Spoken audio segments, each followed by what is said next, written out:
საღამო მშვიდობისა, მეგობრებო, დღეს 28 მარტია, პარასკევია, რადიო სივრცეა, FM 98.5. ჩვენ ვართ პირდაპირ ეთერში, ეს არის მთავარი გეოპოლიტიკური შოუ დიდი სივრცე, რადიო სივრცეზე და არა მხოლოდ.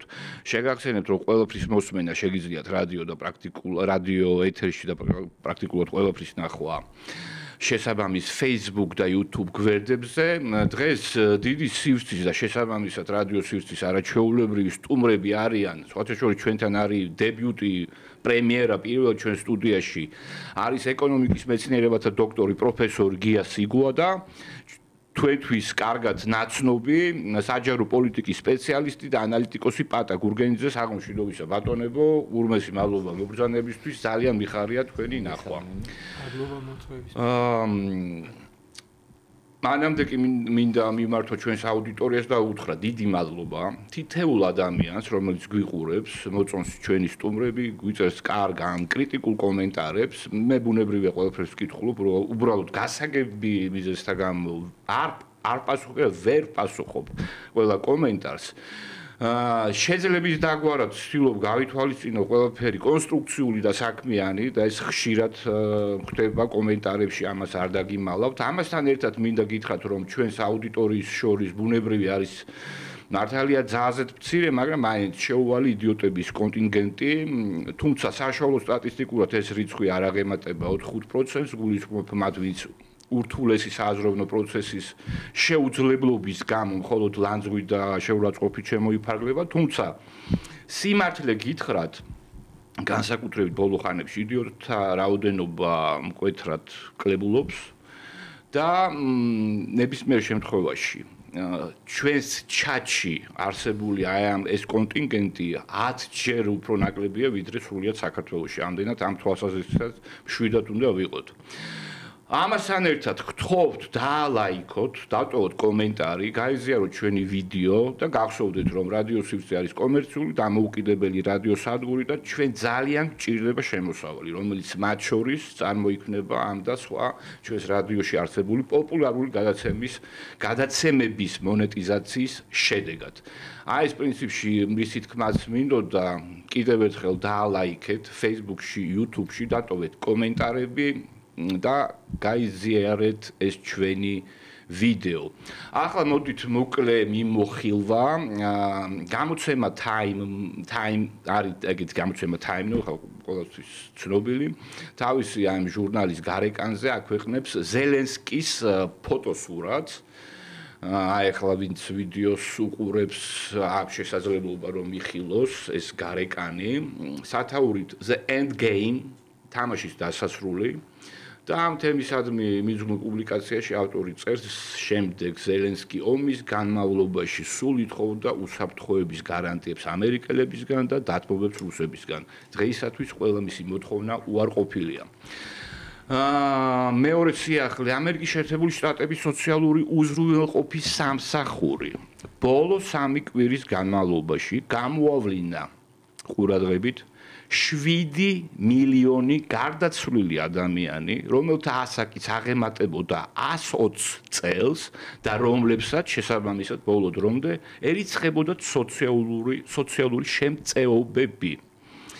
ტრამპის საგანგებო დავალებათა მრჩეველი რიჩარდ გრენელი და აქვე გვაქვს ჩვენ სლაიდი, ეს არის X პლატფორმაზე გამოქვეყნებული პოსტი გრენელის მიერ. გრენელი წერს: ბუდაპეშტის მემორანდუმს რაც შეეხება, ბირთვული იარაღი ეკუთვნოდა რუსებს და მის ნარჩენებს წარმოადგენდა. უკრაინამ დაუბრუნა ბირთვული იარაღი რუსებს, ის არასდროს ეკუთვნოდა უკრაინას, ეს არის არასასიამოვნო ფაქტი. და ბოლოს ასევე გვაქვს სლაიდი, ძალზედ ნიშანდობლივი თანამედროვე გლობალური პროცესისთვის.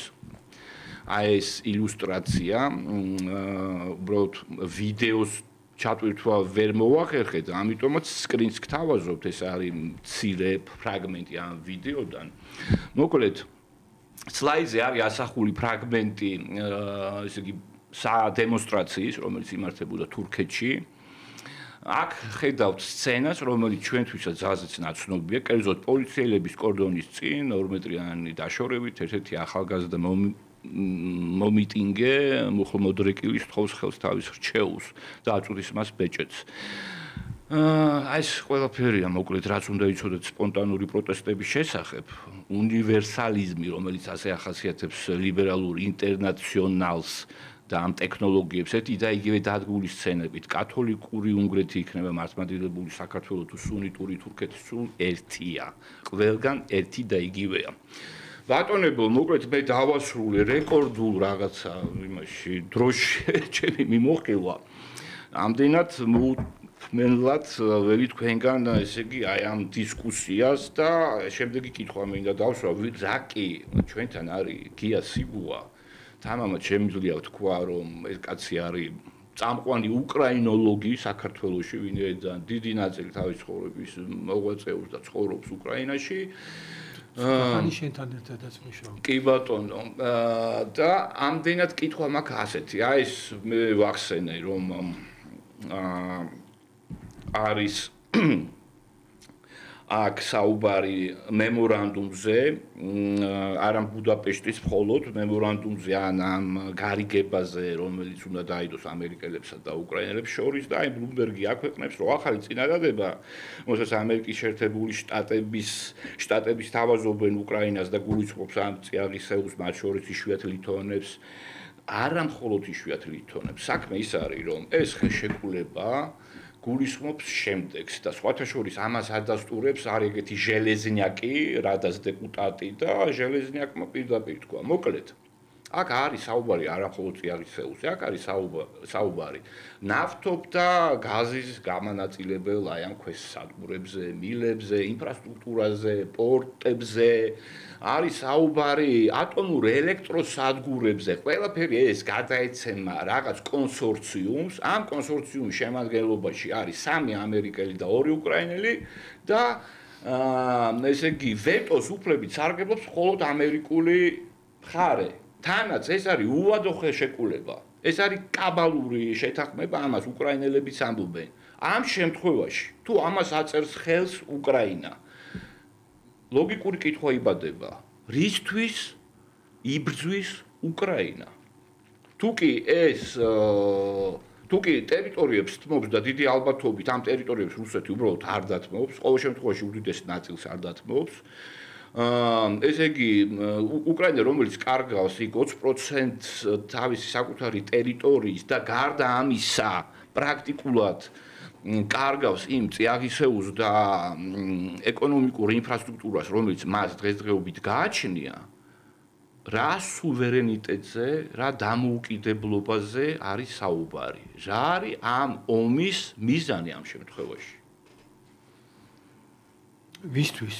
რუსეთისთვის? უკრაინისთვის. უკრაინისთვის მხოლოდ თავის გადარჩენა. მხოლოდ თავის გადარჩენა უკრაინისთვის. და ყველა დანარჩენისთვის სხვადასხვა მერკანტილური ინტერესები. ზოგი პოლიტიკური, ზოგი მატერიალური. და ვერ ვიტყოდი, რომ ან პოლიტიკურად, ან რაიმე თვალსაზრისით, რომელიმე ქვეყნის დამოკიდებულება ამ საკითხის უმეორად მომწონდეს. მაგრამ არის ერთი ესეთი მომენტი, ჩემო ვაკა, მე 94 წელს წავედი უკრაინაში როგორც პირველი ქართველი დიპლომატი, მაშინ საელჩო არ იყო და მე სავაჭრო ეკონომიკური წარმომადგენელი გახლდით. იმ დღიდან მიკვირს თვითონ უკრაინელების დამოკიდებულება ბევრი პოლიტიკური საკითხის მიმართ, მათ შორის პოლიტიკური ელიტის მხრივ. ისინი თვითონ ყველაფერს აკეთებდნენ იმისთვის, არაკომპეტენტურობის გამო, პატრიოტიზმის დეფიციტის გამო, ხშირად უცოდნრების გამო, რომ აქამდე მისულიყო ქვეყანა. ერთ მარტივ მაგალითს გეტყვით. მინდა გაგახსენოთ, რომ 23 აგვისტოს 39 წლის თავის დროს საბჭოთა კავშირმა და გერმანიამ დადეს მოლოტოვ-რიბენტროპის ცნობილი შეთანხმება. ცნობილი თავის საერთო პროტოკოლი. რომელსაც ყველა ეძახის მხოლოდ პაქტს. რათა ეს იყო ჩვეულებრივი შეთანხმება, რომლის მსგავსი ქონდათ გერმანიის თითქმის ყველასთან და თითქმის ყველასთან ევროპაში მაშინ. რატომღაც ეს პაქტი ჩაითვალა შემდეგ და არა მარტო სხვათა შორის უცხოელების მიერ და ბრიტანული პროპაგანდის მიერ, არამედ მოდის ვიხდი გამოთქმისთვის ისიც თქვენ მე არ მიყვარს უხეში გამოთქმები დეგენერატი ხრუშჩოვის გამო. რომ ეს იყო მეორე მსოფლიო ომის დაწყების მიზეზი და ძირითადი მიზანი იყო სტალინიზაციის შურისძება, რისთვის არ ვიცი.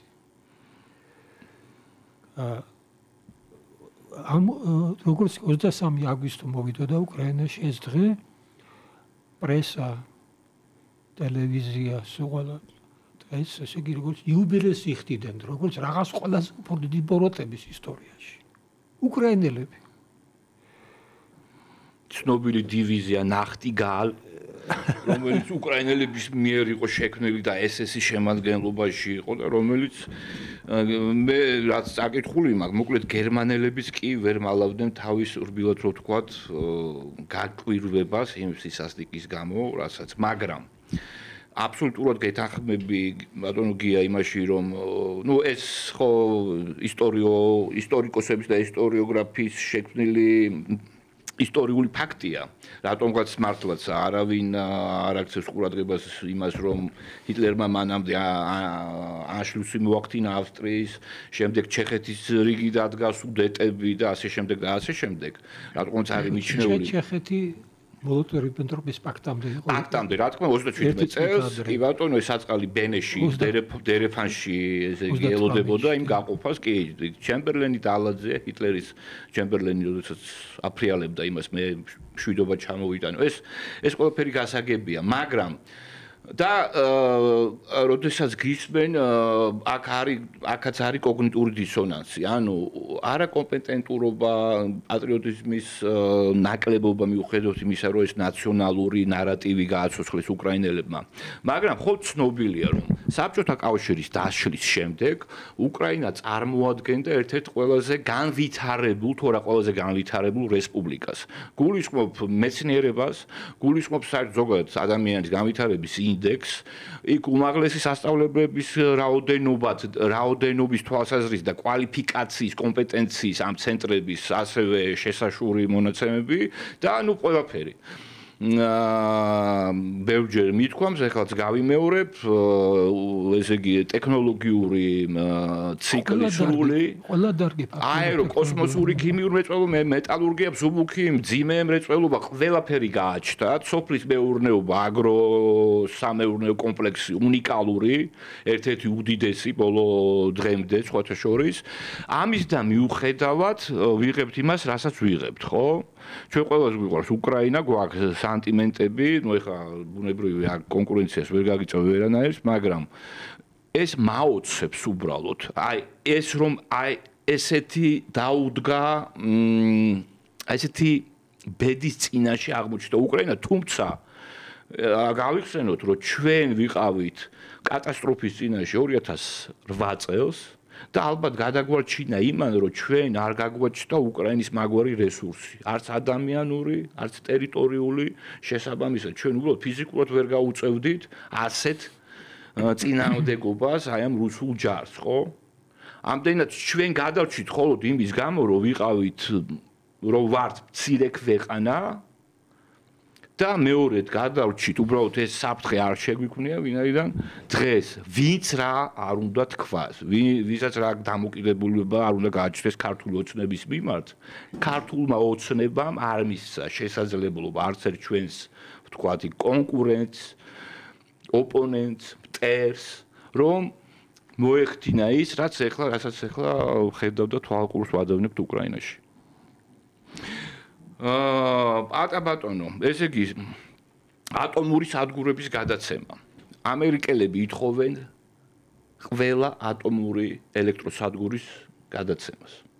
მათთვის. მათ შორის ზაპოროჟიეს ატომური ელექტროსადგური იგულისხმება, რომელსაც დღეს 6 რეაქტორი რომელიც დღეს რუსეთის გავლენით და გარდა ამისა მე მგონი ერთ-ერთი პირველი ელექტროსადგურია, რომელიც არის გარდაქმნილი ამერიკული აი ვესტერგაუზის სისტემას ეძახიან. მოკლედ და აი არის მორგებული ამ სისტემისთვის.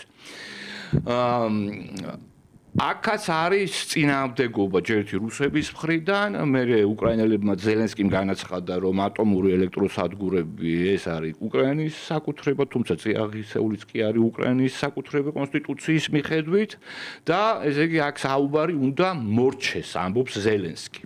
თუმცა ეხლა მე არ ვარ ფანი ამ არესტოვიჩის, მაგრამ რამდენიმე დღის წინ მოусვინე მის ეთერს და იქ იხსენებს შემდეგ ფაქტს. დაახლოებით 2023 წელია, ამბობს არესტოვიჩი, ეს არის პერიოდი, როდესაც უკრაინის კონტრშეტევამ, ეგრეთ წოდებული აი კონტრნასტუპს, რასაც ეძახდნენ, ხო? აი რაღაცა ის დამთავრდა მარცხით დამთავრდა პრაქტიკულად. და ამ დროს გააქტიურდა ბუდანოვი, ამბობს არესტოვიჩი და ის ვინც მუშაობდა მაშინ უკრაინის პრეზიდენტის აპარატში, ოფისში პრეზიდენტის, ყველა ძალიან კარგად ახსოვს, ბუდანოვი აქტიურად იმეორებდა ესე იგი ერთ აკვიატებულ იდეას იმის შესახებ, რომ თუ კი რუსებმა განახორციელეს, თუ კი მოხდება ფრონტის ჩამოშლა უკრაინელების მხრიდან და განახორციელდება შესაბამის რუსების შეტევა, მაშინ ჩვენ, ამბობს ბუდანოვი, უნდა ავაფეთქოთ ყველა ატომური ელექტროსადგური. იქნება ის ზაპოროჟიეს ელექტროსადგური, რომელიც ახლა რუსეთის კონტროლის ქვეშ არის, თუ ის რაც დასავლეთ უკრაინაში არის განლაგებული. ამავე ფაქტს ესე იგი ასახელებდა ერთ-ერთი ექსპერტი დღეს და აქტიური პოლიტიკოსია, იგი ასე ეწოდება მოსეიჩუკი, იგორ მოსეიჩუკი. მოკლედ და კოლორიტული ფიგურაა. კი, ძალიან ესეთი უცნაური ფიგურა. კი, კორუფციაზე და ნაომარიც და ძალიან ესეთი საინტერესო ფიგურა და სხვანაირად გაიხსნა ახლა ამ პერიოდში, სპატროშორის საკმაოდ საღად მოაზროვნე და ინფორმირებული ადამიანია. მოკლედ, ამ ყველაფერს რატომ ყვები? არესტოვიჩი ამბობს, ბუნებრივია ეს ამერიკელების მოთხოვნა არის ლოგიკური. ვინაიდან არ შეიძლება დაუტოვო ატომური ელექტროსადგური ასეთ პოლიტიკურ ელიტას, რომელიც აი ამ სცენარის განვითარებას უშვებს. აი როგორ ფიქრობ, რამდენად შეესაბამება მაგალითად ეს არესტოვიჩის მიერ მოყოლილი ამბავი, ხა არ ვიცი რამდენად შეგვიძლია ვენდოთ, მაგრამ ძალიან ბევრი ენდობა ამ ესე იგი მის მიერ მოხსენებულ ფაქტს და როგორ ფიქრობ, რითი შეიძლება დამთავრდეს ამ ატომური ელექტროსადგურების დასაკუთრების საკითხი, ამბავი. მადლობა შეკითხვისთვის. მე მგონი ახლა ჩემი პასუხი რომ გასაგები იყოს, უნდა ვთქვა ესე იგი რა ანალიტიკური ჩარჩოდან გამოვდივარ. ვიცი რომ შენ ამას არ იზიარებ. მაინც ვიტყვი. გასაგები რომ იყოს. ჩემი აზრით რუსეთს აქვს გავლენა უკრაინის მმართველ-წრეებზე და ვარქვათ კიევი, მოკლედ კიევზე გავლენა და ეს გავლენა რო არ ქონოდეს და რო არ ქონოდეს იმაში დარწმუნება, რომ შეუძლია ელიტით მანიპულირება, ამომს არც დაიწყებდა ის. ეს დაიწყო რუსეთმა, მე მოგვიანებით თუ მექნებათ რომ ავხსნი, რატომ დაიწყო, მიზანი რა იყო და ეხლა რა მიზანი აქვს ამერიკას იმასაც ავხსნი. მაგრამ რახან საკითხი აი ატომურ ელექტროსადგურებს ეხება უშუალოდ.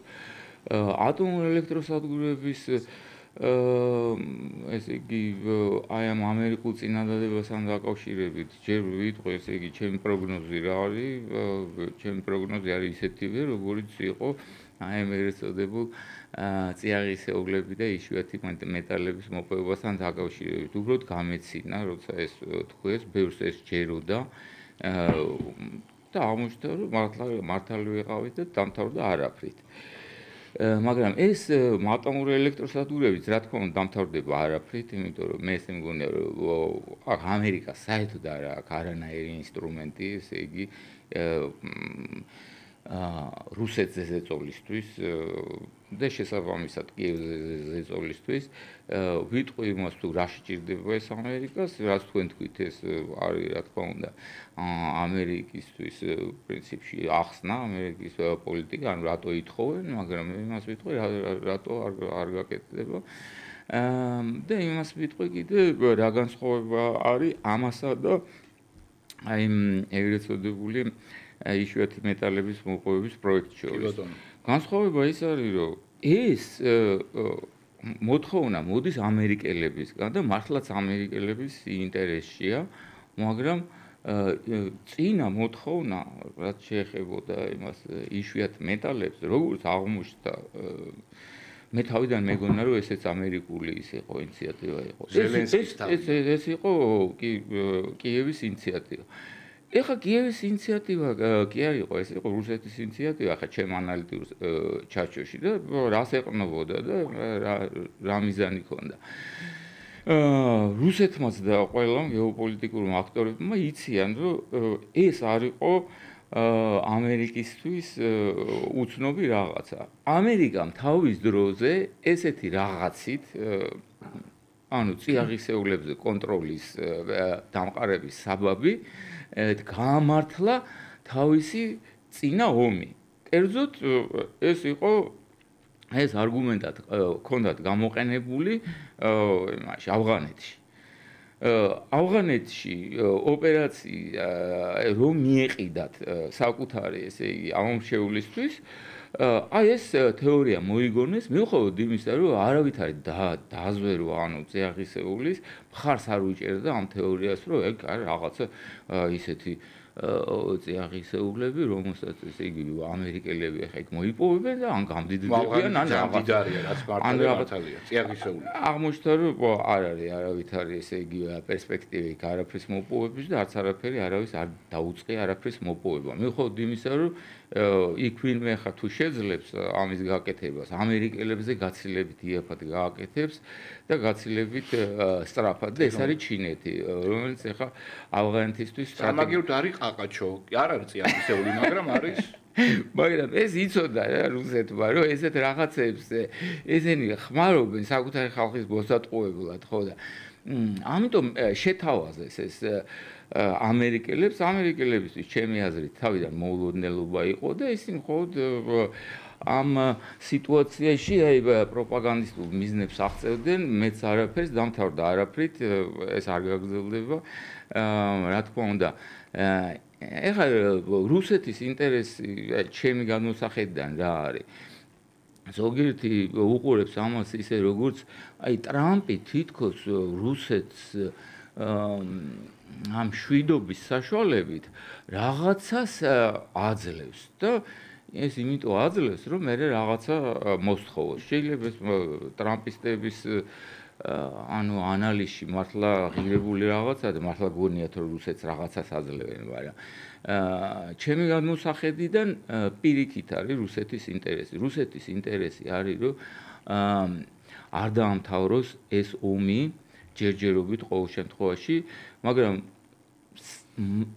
მანამდე სანამ ანუ რა მიზანი აქვს რუსეთს ეს მიზანი არის ის რაც ომამდე თქვა რუსეთმა და მოთხოვა ამერიკას უსაფრთხოების გარანტიები და უსაფრთხოების გარანტიები რაც წერილობით გაუგზავნა მოთხოვნა რუსეთმა შედგებოდა ორი ძირითადი ეშელონისგან რა უსაფრთხოების ერთი ის რომ საქართველოს უკრაინა არ უნდა გაწევრიანდნენ არასდროს ნატოში და ამის შესახებ ისინი არ მიიღებენ უბრალოდ დაპირებებს ამას სჭირდება გარანტიები და არა დაპირებები დასავლეთის დაპირებებს რუსეთი აღარ ცნობს საერთოდ ვერბალურს ხო არც ვერბალურს და არც ხელმოწერილს ტრამპ უგზავნის ამ მოთხოვნას ამ ხელმოწერილს კი ბატონო არავითარ ხელმოწერილს არავინ არ წამოეგება იმიტომ რომ ტრამპმა დაარღვია ყველა ხელმოწერა და გამოაცხადა კიდევაც რომ ეხლა ბევრი არ იცის, მაგრამ აი ამერიკაში რო ჩახვიდეთ, ყოველ შემთხვევაში ჩემი შვილი ამერიკაში როცა იყო, ესე იგი ახალგაზრდები, ყველა იქ ჩასული ახალგაზრდა გააოცა დამხვდური უნივერსიტეტის პროფესორის მიერ იმ პროპაგანდამ, რომ საერთაშორისო სამართალი არის რაღაცა უკვე დრომოჭმული რაღაც. და საერთაშორისო სამართლის წინააღმდეგ ამერიკის ინტელექტუალური ელიტა გამოდის. ამერიკის პოლიტიკის ნაწილია ის, რომ მან შეცვალა ტერმინოლოგია და საერთაშორისო სამართლის მაგივრად ლაპარაკობს წესრიგზე დამყარებულ, ესე იგი, წესებზე დამყარებულ წესრიგზე.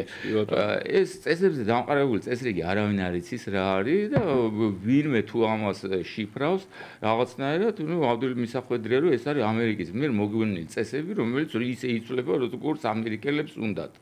ამერიკამ დაარღვია ესე იგი მრავალ მხრიანი მულტილატერალური შეთანხმება, რომელშიც იყო რუსეთიც, რომელშიც იყო ევროპაც, რომელიც ეხებოდა მისთვის სტრატეგიულ საფრთხეს, ეს იყო ირანისგან მომავალი საფრთხე, რომელიც იყო პირდაპირ გამიზნული ისრაელზე.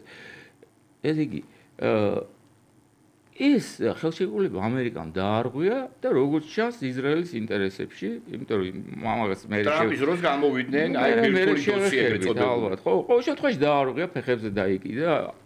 ვინ უნდა ენდოს ქვეყანას, რომელიც არღვევს ყველა შეთანხმებას საერთაშორისო ხელშეკრულებები, საერთაშორისო ორგანიზაციებიდან გამოსვლა, საერთაშორისო ხელშეკრულებებიდან გამოსვლა არის ერთ-ერთი ისეთი რამე, რითაც ამაყობს ამერიკის პოლიტიკური ელიტა, რომ ეს ჩვენ შეგვიძლია ნებისმიერ ხელშეკრულებას დავხევთ. ООН-ის წინააღმდეგ გამოდიან როგორც საერთაშორისო სამართლის მთავარი, ესე იგი, ინსტიტუტის წინააღმდეგ გამოდიან, მაგრამ არა მარტო ООН-ის ООН მულტილატერალურია და შეიძლება ООН-ზე გავლენა არ კონდეს ამერიკას. მაგრამ სოფლიო სავაჭრო ორგანიზაციაზე ამერიკის გავლენა არის განუზომელი. სოფლიო სავაჭრო ორგანიზაციის ყველა ნორმას არღვევს ამერიკა. 2 წელია გადასახადი შესატანს აღარ იხდის. ყველა ნორმას არღვევს და ნუ მე გადავალთ და არღვევს და გამოდის ამ პრაქტიკულად სავაჭრო გაჩერებული ყავს მისი ფუნქციონირება ბიუროკრატიული მეთოდებით. იმდენად დიდი კონტროლი აქვს, რომ მისი აპელაციური, ესე იგი, ბოლო გადაწყვეტილების მიმღები ინსტიტუტი არ შეიძლება ფუნქციონირებდეს ამერიკის მიერ დანიშნული ბიუროკრატიის გარეშე. ამ ბიუროკრატიას უბრალოდ არ ნიშნავს და შესაბამისად თავისუფალი ვაჭრობის, ანუ კაპიტალიზმის ძირითადი ინსტრუმენტი გაშერებული აქვს. ანუ საერთაშორისო ხელშეკრულებებს ამერიკა პატივს ასცემს. ამის ყველაზე მეტი კრიტიკოსი და ვინმე თუ იცის ეს არის რუსეთი. რუსეთთან დაარღვია ყველა შეთანხმება. მათ შორის რითაც დაიწყო ეს დაპირისპირება, ეს იყო სხვადასხვა ამერიკელმა ბევრმა ანალიტიკოსმა, ვინც ეს პრორუსით შეგვიძლია დავარქვათ, მაგალითად ჯეფრი საქსი. ბევრჯერ გააკრიტიკა ეს ამერიკის პოზიცია, მაგრამ იწყებენ იქიდან, რომ მან დაარღვია შეთანხმება ანტისარაკეტო, ესე იგი, თავდაცვის შესახებ. მაგრამ არ ლაპარაკობენ რატომღაც, მე ჩემთვის გაუგებარია, რომ თვითონ ტრამპმა ამის შემდეგ დაარღვია ის შეთანხმება, რაც იყო ამ ომის გამომწვევი ძირითადი მიზეზი. ეს იყო საშუალო რადიუსიანი რაკეტების შესახებ შეთანხმება, რომელიც გამოგონილი მიზეზის გამო, ესე იგი, დაარღვიეს. ანუ გამოგონილი მიზეზი რა იყო? თითქოს ამ შეთანხმების, ესე იგი, და საწინააღმდეგოდ რუსეთი უკვე ქონდა საშუალო რადიუსიანი რაკეტები. რუსეთი ეუბნებოდა, რომ არა ბატონო, არ დაფრინავს ეს ამ რადიუსით. მაგრამ თქვენ ხომ შეგიძლიათ იქ დაამატოთ, ესე იგი, საწვავი და მაშინ ხო გაფრინდება. ხო და ჩაამატეს და არის ეხა ცირკონი და ჩამომატებია და არ დაფრინავს შეჯერ. მოკლედ დაარღვეს ეს შეთანხმებაც. ეხა რუსეთი ელოდება იმას, რომ მივიდეს საქმე იქამდე ამ რაკეტებამდე. ანუ ამაზე ლაპარაკობენ დღეს სხვა ტერმინით ევროპაში ესე სტრატეგიული უსაფრთხოების საკითხების მოგვარება. სანამ ამ საკითხებზე არ მოგვარდება ვითარდება ყველაფერი. რუსეთი ამ ომს არ შეწყვიტავს, იმიტომ რომ რუსეთისთვის ეს ომი არის საკუთარ ტერიტორიაზე ომი. რუსეთი არის სახმელეთო იმპერია, რუსეთი ომობს თავისთვის ყველაზე უფრო სასარგებლო პირობებში თავის ტერიტორიაზე, როცა უკან უდგას, ესე იგი, საკუთარი ტერიტორია, მომარაგების ხაზები აქვს, იარაღის მხრივ, დაზვერვის მხრივ, ყველაფრის მხრივ უპირატესობა აქვს. იქით მხარეზე არის საზღვაო იმპერია, რომელიც თავის 80% შესაძლებლობების ვერ იყენებს, იმიტომ რომ ეს შესაძლებლობები მას აქვს მხოლოდ და მხოლოდ ზღვაზე, ეს არის ამერიკული ავიამზიდები, ავიამზიდებს ომში ვერ იყენებს და ამ ესე იგი თვითონ დაპირისპირებული მხარის პოლიტიკური კონტროლით რუსეთი აღწევს იმ მიზნებს, რასაც არავინ არ აქცევს ყურადღებას, რომ ზუსტად მეორე ფაზაზე როცა გადავა საქმე, აი ამ მეორე ფაზა რა არის? სტრატეგიულ უსაფრთხოებაზე და აქ არის მთავარი ამერიკული ბაზები ევროპაში, ეს არის რუმინეთში, ეს არის პოლონეთში და ეხლა უკვე გერმანიაში. ამ რაკეტებს ისინი ასაღებენ, ესე იგი, თავდაცვის რაკეტებად და რუსეთი ყოველთვის ამბობს და პირადად პუტინი ყველა შეხვედრაზე ამას დღეს უკვე აღარ ლაპარაკობს, ამაზე აზრი აღარ აქვს, ამაზე ლაპარაკს, რო ვერ გაიგეს და ამისთვის ომი დაიწყო და ამაზე მაინც არავინ არ ლაპარაკობს, აზე რატომ უნდა ილაპარაკოს? დაარქვეს სხვა სახელი ახლა, მაგრამ ლაპარაკი ამ რაკეტებზე, ამ რაკეტების დაანდგარებს და თვითონ რაკეტებს რუსეთი თვლის თავდასხმის იარაღად. ამას ეუნება, რომ ამ მოთხოვნაში, უსაფრთხოების მოთხოვნაში პირდაპირ იყო ნათქვამი, რომ ეს ბაზები უნდა გაიტანოთ და ეს რაკეტები ვერ უნდა მიწვდეს ჩვენ ტერიტორიას. სანამ ამაზე არ იქნება მიღებული გადაწყვეტილება, რუსეთი ამ ომს არ შეაჩერებს უკრაინაში. იმიტომ რომ უკრაინაში რუსეთი დასავლეთს უგებს ომს და ეს უკვე აღარ უნდა იყოს სადავო. კარგი, მაშინ ესეთ კითხვა მაქვს გიასთან. ესე იგი, იგებს ომს რას ნიშნავს რუსეთი იგებს ომს? ანუ უნდა განსაზღვროთ რუსეთის მიზანი რა არის ამ სამხედრო კამპანიის, ინტერვენციის, აგრესიის თუ სამხედრო ოპერაციის თვითონ ეძახიან და არსებითაც არის ომი. რუსეთი აცხადებს პრეტენზიას ლუგანსკზე, დონეცკზე, ხერსონზე, ზაპოროჟიეზე და რა თქმა უნდა ყირიმზე. უშვებთ უკვე იგულისხმება, რომ შეიძლება დადგეს ხარკოვის და ოდესის საკითხი. ოდესა, ნიკოლაევ, ხარკოვი, კი ბატონო. სუმის ოლქი. კი ბატონო. კი და ნუ ხო ის ბელგოროდი კი არა, სუმი, რაც ესაზღვრება იქ ბელგოროდს და კურსკის აი ამ ოლქებს. კი ბატონო, მაგრამ ამ შემთხვევაში ჯერ ერთი რუსეთის რესურსი, რამდენად ყოფნის რუსეთის არსებული რესურსი, რომ განახორციელოს ეს ფართო მასშტაბიანი კამპანია, ეხლა რუსეთს მოგეხსენებათ, რომ ძლივობით დამყარა კონტროლი დონეცკზე და ლუგანსკზე და ორი დედაქალაქი, აი ამ ოლქის რომელსაც აცხადებს პრეტენზიას, ხერსონი და ზაპოროჟე კვლავ უკრაინელების ხელთ არის. ის რომ ეხლა ოდესის და ნიკოლაევს და ანუ ჯერ ნიკოლაევი არის და მე ოდესა იმის აღებაც ძალიან ბევრ პრობლემასთან არის დაკავშირებული დნეპრის ფორსირება, იქით ამ მხარეს გადასვლა, ნუ მოკლედ ურთულესი ლოჯისტიკური ოპერაცია, რომელიც ასევე დიდ რესურსს მოითხოვს. გარდა ამისა, ამ შემთხვევაში მე საერთოდ მგონია რომ საზღვაო თვალსაზრისით, ომის თვალსაზრისით რუსეთი არის აბსოლუტურად პარალიზებული, ესე იგი ეს არსებული კატარღები, რომელიც გააჩნია უკრაინელებს სხვადასხვა ინფორმაციის თანახმად ბრიტანელები აწვდიან საკმაოდ ეფექტურია და პრაქტიკულად მოახდინა ბლოკირება აი ამ რუსეთის ფლოტის თავის აი ამ ნოვოროსიისკის შესაბამის აი ამ ბაზაზე, ამდენად აქაც პრობლემებია.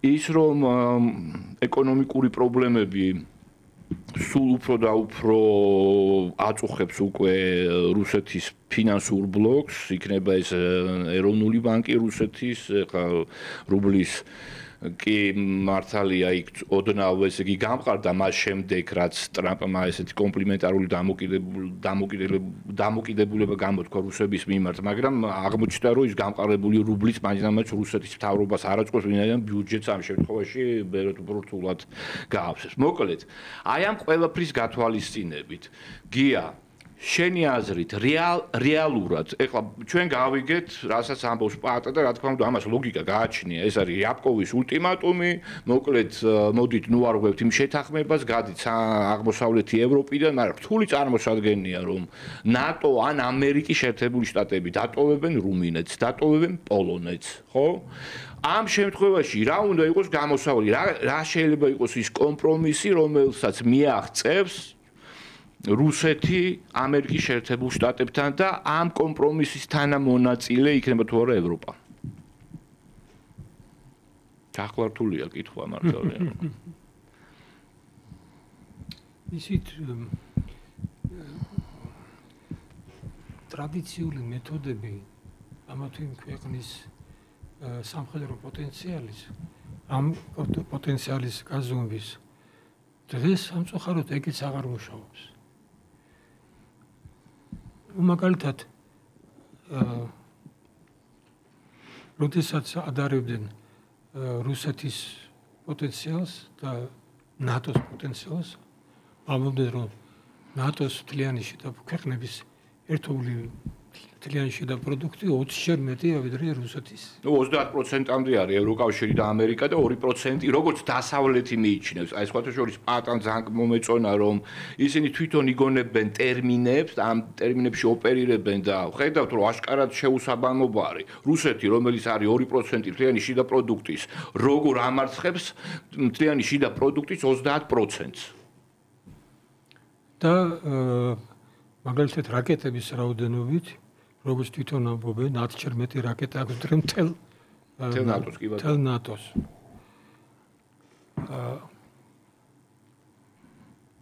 ალბათ აქ ლაპარაკი სამომავლოდ იქნება იმაზე თუ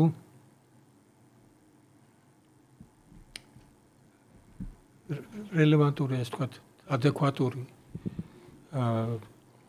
საზომი არის არა მთლიანი შიდა პროდუქტი არამედ რაკეტების რაოდენობა საავიაციო ძალები артиლერია და ასე შემდეგ და კლაუზივიცი რასაც ეძახდა სულისკვეთება საბრძოლო არის ფაქტორი რა თქმა უნდა იმიტომ რომ უკაცრავად გია ამერიკის მოსახლეობის რაოდენობა 350 მილიონი თუ 360 მილიონია პლუს ევროპელები უხეშად 9 მილიარდი და აქეთ ვიღებთ 156 მილიონიან რუსეთს ანუ ადამიანური რესურსის თვალსაზრისითაც აღემატება დასავლეთი აღემატება ისა რუსეთს 5-ჯერ ხო თქვენ რასაც სულისკვეთებას ეძახით და სხვადასხვანაირად შეგვიძლია ამას უწოდოთ ამას რამდენიმე მდგენელი აქვს და მე არ დავიწყებ ამის გარჩევას.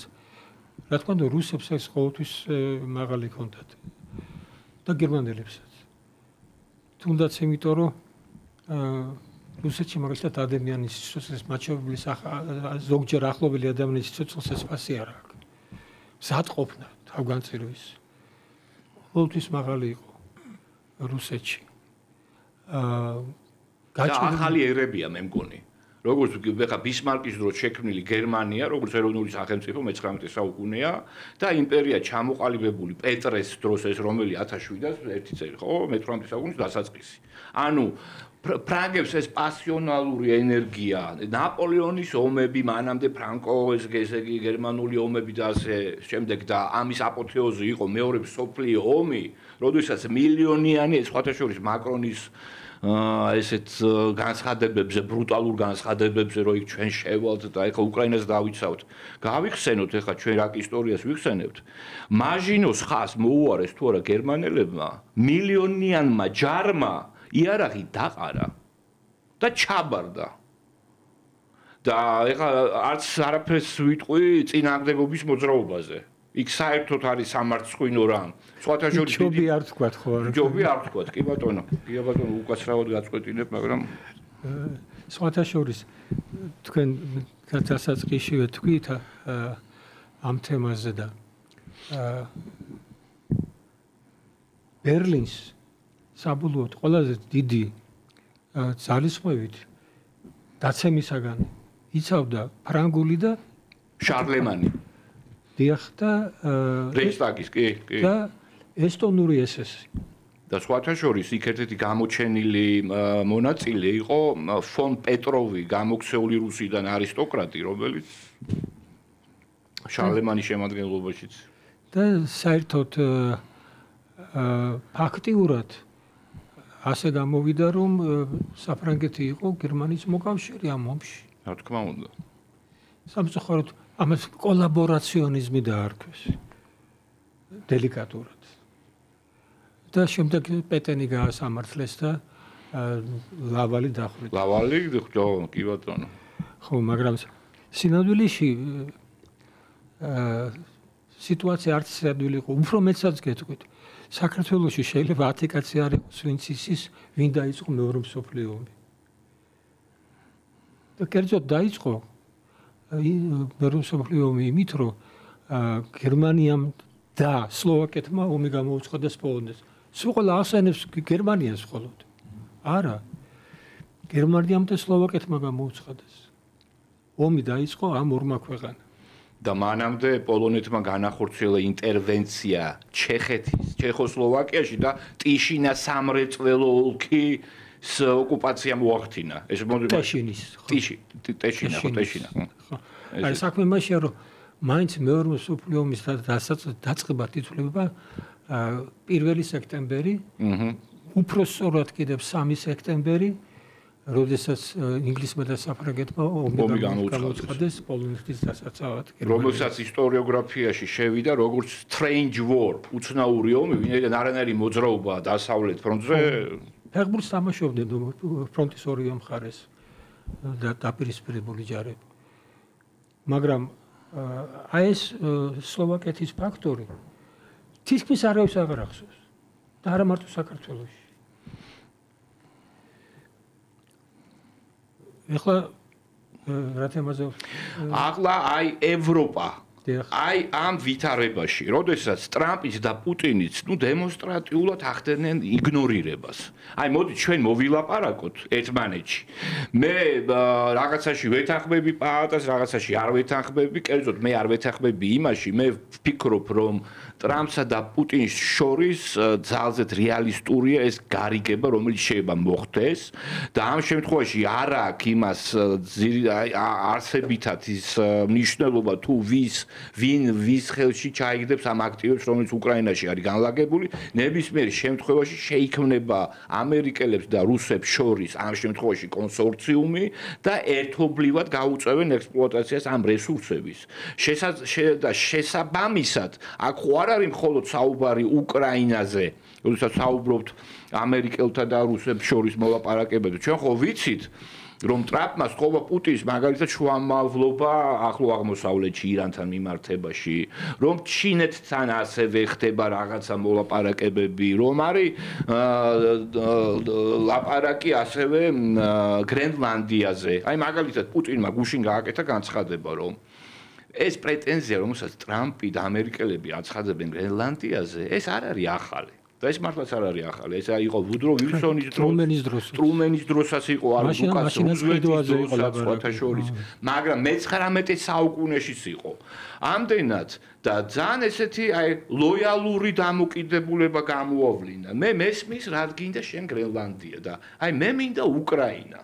აი აქ შეიძლება პატას დავეთანხმო. პატას იმ თვალსაზრისით, რომ პუტინს ეხლა გძნობს, რომ ეს რესურსი ყოველ შემთხვევაში სრული კონტროლი დაამყაროს აქეთ მხარეს უკრაინაზე, მას გააჩნია და ამ შემთხვევაში აი ჩვენ გავიხსენეთ ეს ევროპული კოლაბორაციონიზმი. და მართლაც მთელი ევროპა იყო კოლაბორანტებით სავსე. დიდბოდის ვიხდი. ისტორიაში არ ნახული შემთხვევა იყო ის, რომ საფრანგეთი დაპყრობილი ქვეყანა იყო, ამ დროს იმპერიას ინარჩუნებდა და მართავდა. აფრიკაში იბრძოდა დეგოლი და მეც ნაკლებად ის კი ბატონო. კი ბატონო. აი ევროპა რას იზავს ამ კონფლიქტში? აი ყველაზე საინტერესო შეკითხვა ჩემი აზრით. საინტერესო იმ გაგებით, რომ არაპროგნოზირებადი საკითხი ეგ არის. საქმე რაშია? რასაც ქვია ახალი წესრიგი ის სოფლიო კონფიგურაცია, რომელიც 80 წლის მანძილზე არსებობდა და სოფლიო უსაფრთხოების სტაბილურობის გარანტია იყო, გაქრა ფაქტიურად, აღარ არსებობს. უკრაინას რო ამერიკა ეუბნება, რომ ჩვენ არ ვართ თქვენი მოკავშირეები, ჩვენ ვართ მხოლოდ შუამავლები. მაგრამ ევროპასაც არ ეუბნება, რომ ან ევროპის უსაფრთხოებაზე ზრუნავს, ან ევროპაც მოკავშირეა. არც ევროპას არ მიაჩნია ეს თავის მოკავშირედ, უფრო მეტიც. არც კანადას არ მიაჩნია უკვე მოკავშირე. არც დანიას. დანიას და ნატოს. ის რაზეც სოფლიო წესრიგი და სტაბილურობა იყო დამყარებული, აღარ არსებობს. და უფრო მეტსაც გეტყვით. სახვალიოთ, მე რო უკრაინელი ვიყო. მე ავიღებდი, რა თქმა უნდა, ახალი რაღაც ალიანსი უნდა შეიქმნას უსაფრთხოების. თავდაცვის. მე რომ ევროპელი ჩინოვნიკი ვიყო, მე შევეცდებოდი, რომ ამ ახალ ალიანსში შემოვიდეს უკრაინა და თურქეთი. და თურქეთს საერთოდ შანსი უჩნდება, რომ ევროკავშირის წევრი გაჩნდეს. რა თქმა უნდა, ცდილობს ახლა ევროპა, კი ბატონო. კი ბატონო. იმიტომ რომ ფაქტობრივად ამერიკა გამოეცალა და თურქეთს 80 მილიონიან ქვეყანას ჯარი წავს, მრავალრიცხოვანი. მაგრამ ისევ ამ ევროპელების იმპოტენციის თემას უბრუნდებით. ანუ ეხლა გაახსენდათ, რომ თურქეთს უნდა თურმე ევროკავშირში გაწევრიანება და ეხლა ყველანაირ, ანუ სხვათა შორის ამ პროტესტების ფონზეც ევროპელების განჩვენ არ გვესხმის რეზოლუციები, როგორც საქართველოს თან მიმართებაში ძალიან გამბედავად, რომ მომიტინგეების უფლებები, ადამიანის უფლებები. იქ ესე ერდოღანმა უკვე დააპატიმრა დაახლოებით 5000 ადამიანი და გრძელდება ეს დაპატიმრებები და იქ მხოლოდ გაუარესდება და ავტოკრატია, რომელიც დიდი ხანია დამყარებული და მე არ ვეცახებ იმას, ახლა თითქოს ახლა აღმოაჩინეს, რომ ავტოკრატია ყოფილა თურმე ერდოღანი უკვე 20 წელია ეს კაცი მართავს, ავტორიტარულად მართავს თურქეთს და ჩვენ არ გვესმის ეს რაღაცა კრიტიკა ერდოღანის პოლიტიკის და აქაც ჩანს ნაცვლად ეს ევროპელების ორმაგი სტანდარტი. მაგრამ ის ფაქტი, რომ თურქეთის ჭირდებათ რაღაცა ბალანსად, რუსეთის ძალის დასაბალანსებლად, თუმცა არ ვიცი ახლა ერდოღანი იკისრებს თუ არა მისიას, ესეც მეტყველებს იმაზე, რომ დღეს ევროპას სუბიექტურობა აღარ გააჩნია. ხო, შტოს პოლისაც არ მიაჩნიათ და არ იწვევენ. ისე ევროპის გარეშე წყვეტენ ყველა საკითხებს. ნუ ის რომ უკრაინის საკითხს წყვეტენ უკრაინის გარეშე და საქმის კურსის კი არ აყენებენ ზოგჯერ, ეს ჯანდაბას უკვე გასაგებია, მაგრამ საერთოდ არ იწვევენ. ამიტომ მე მიჭირს თქმა ევროპის მომავალი აი საკუთარი უსაფრთხოების სისტემის შექმნის საკითხში რეალურად გამოდის რა, რომ ევროპაში ყველაზე მრავალრიცხოვანი და ძლიერი ჯარი ყავს უკრაინას. ძლიერი მე გულისხმობ გამოცდილების მქონე. რა თქმა უნდა და ეხლა არაჩვეულებრივი მეუბნები არიან, ეს ფაქტია. კი. რუსეთს ვერ გაუწევდა ესე წინააღმდეგობას. და მე ვფიქრობ, რომ შეიძლება ესე იგი უკუმა დატრიალდეს ეს სიტუაცია. თუ აქამდე უკრაინა თხოვდა ევროპას დახმარებას, მათ შორის ეკონომიკურსაც, სამხედროსაც, მიღებას და ასე შემდეგ, აქამდე 30 წელია თურქეთი ეხვეწება ევროპას, ევროკავშირში მიღებას. შეიძლება სიტუაცია შეტრიალდეს და პირიქით ევროკავშირმა მიიწვიოს ეს ორი ქვეყანა თავის შემადგენლობაში. იმიტომ რომ ფაქტიურად სხვა ძალა არ აქვს. ევროპა ასე ვთქვათ განნებირებული და განაზებული გაერთიანება. არაბძოლის უნარიანი. და ალბათ მათ სჭირდებათ თანაც აქ ძალიან არასასრული პროცესები მიდის, იცით. თვითონ ამერიკის პოზიცია, ამერიკა უარს ამბობს ლიდერობაზე ფაქტიურად ევროპაში. ხო, დასავლეთის ლიდერობაზე, ასე ვთქვათ. იაპონიაც ხო დასავლეთში შეყვავს. ხო და და რომ თვითონ არ თქواس ვარ ეს ძალაუნდებო რომ ესე გამოვა, იმიტომ რომ ვისი ლიდერი ხდება? თუ არა ევროპის უსაფრთხოება, თუ ეს არ იქნება ამერიკის საზრუნავი და ევროპის ლიდერი არ იქნება, მაშინ ვისი ლიდერი იქნება? ჩინეთს არ ჭირდება მათი ლიდერობა. არც რუსეთს არ ჭირდება მადამაის. ესე იგი თვითონ ამერიკა კარგავს პოზიციებს. როგორც კოლექტიური მცვლელი, მაგრამ როგორც ზე სახელმწიფო ის მხოლოდ აძლიერებს პოზიციებს. ანუ თუ კი გრენლანდიის ანექსია და მე სულაც არ ვფიქრობ, რომ ეს არარეალისტურია. კანადის საბოლოო დამორჩილება მოხდება, ეს არის პაქს ამერიკა. ძნელი სათქმელია, მაგრამ ფაქტია, რომ ამერიკა კარგავს ყველაზე მეც ნდობას დასავლეთის. ნუ არ აინტერესებს მათი ნდობა, მე მგონი საერთოდ. ბატონო პაატა, აი ხა საუბრობდი და ძალიან საინტერესო მოსაზრება გამოთქვა ბატონმა გიამ იმის შესახებ, რომ ჩვენ ხა აქ ვადევნებთ ალყურს ვითარებას, როდესაც ევროპას, ნუ არ ძალუც საკუთარი თავის დაცვა, აი არის სტერიული რაღაცები, ეს ფონ დერ ლაინის ინიციატივა. მოდით ხა მოვაგროვოთ 800 მილიარდი ევრო თავდაცვის უნარიანობის გასაზრდელად, თუმცა მე რეკვირე რომ მხოლოდ 150 მილიარდის დახარჯვა უწევთ და შევახსენებ ხა აუდიტორიას, რომ მხოლოდ რუსეთი 200 მილიარდამდე დოლარს ხარჯავს წელიწადში აი ამ ომში. მოკლედ და გიამ გამოთქვა ესეთი ვარაუდი, რომ ევროპას დღეს უკრაინა და თურქეთი მეტად უფრო სჭირდება, ვიდრე თურქეთს ან უკრაინას ევროპა. მაგრამ ჩვენ ვხედავთ აი ჩვენს თვალწინ აი ერდოღანი რაც არის ხელისუფლებაში, თურქეთი ყალიბდება დამოუკიდებელ გეოპოლიტიკურ მოთამაშედ.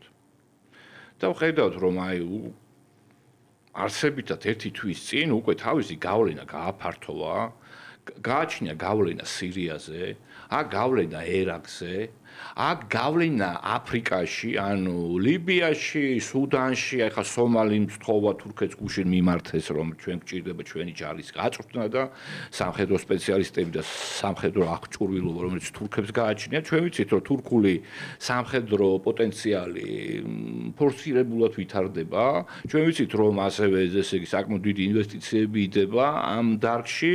ისიც ვიცით, რომ თურქეთში არის პრობლემები და აი ამ უკანასკნელმა იმამ ოღლისა ეს დაპატიმრებამ გამოიწვია დევალვაცია, ესე იგი აი ამ თურქული ვალუტის და არის გარკვეული ეკონომიკური პრობლემები, მაგრამ პრინციპში ვის არ აქვს დღეს ეკონომიკური პრობლემები. ამ თვალსაზრისით თურქეთი, რომელიც ცალკე გეოპოლიტიკური აქტორია, რაში სჭირდება დღეს თურქეთს ევროპა? გაწევრიანება ევროკავშირში.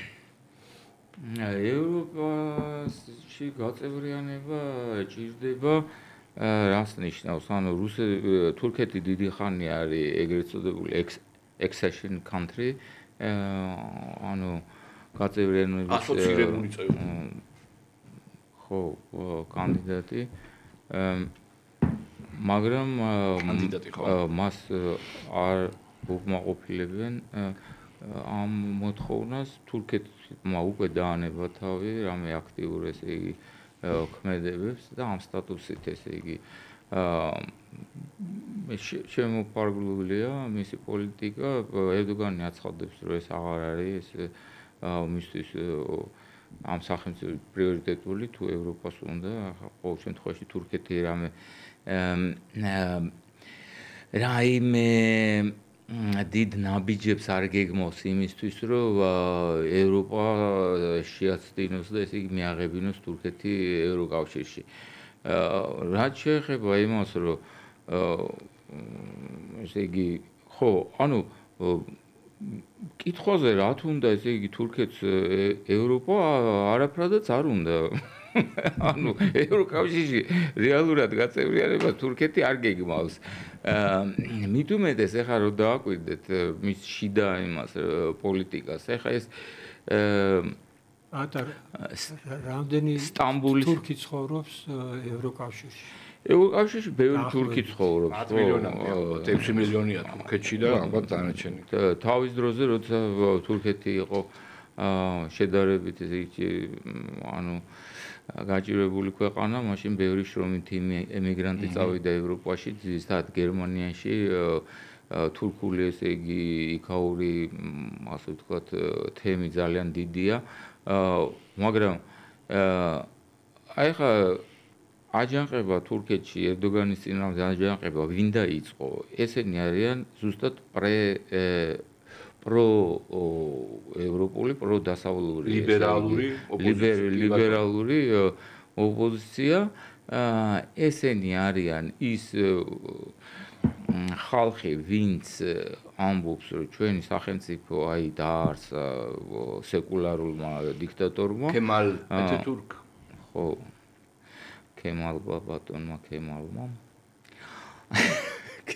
ქემელის წარმომიდგენია ამერიკულ სიგარეტად ხო და მეცინება ხოლმე ქემალი ქვია ამ ხელა კაცს ხო და მოკლედ აღარ არის თურქეთი ამერიკული სიგარეტი პირიქით ესე იგი თურქეთი როგორც სიგარეტს ისე ეწევა ამერიკასაც აბოლებს რუსეთსაც აბოლებს ევროპასაც თავისი გავლენების აღდგენას ახერხებს ახლო აღმოსავლეთში სირია იყო თურქეთი სხვათა შორის კი ბატონო როგორც ლიბანიც ასევე ხო არა მარტო თურქული პალესტინაც ხო არა მარტო როგორც თურქული იმპერია ხა თურქეთის იმპერია დიდი იყო მაგრამ ეხაც ესე იგი თურქული ტომები მნიშვნელოვანი ნაწილი არის ამ ქვეყნის ასევე რელიგიურადაც ლიდერია თვითონ რელიგიურ ლიდერობაზე აი რელიგია როგორც ფაქტორი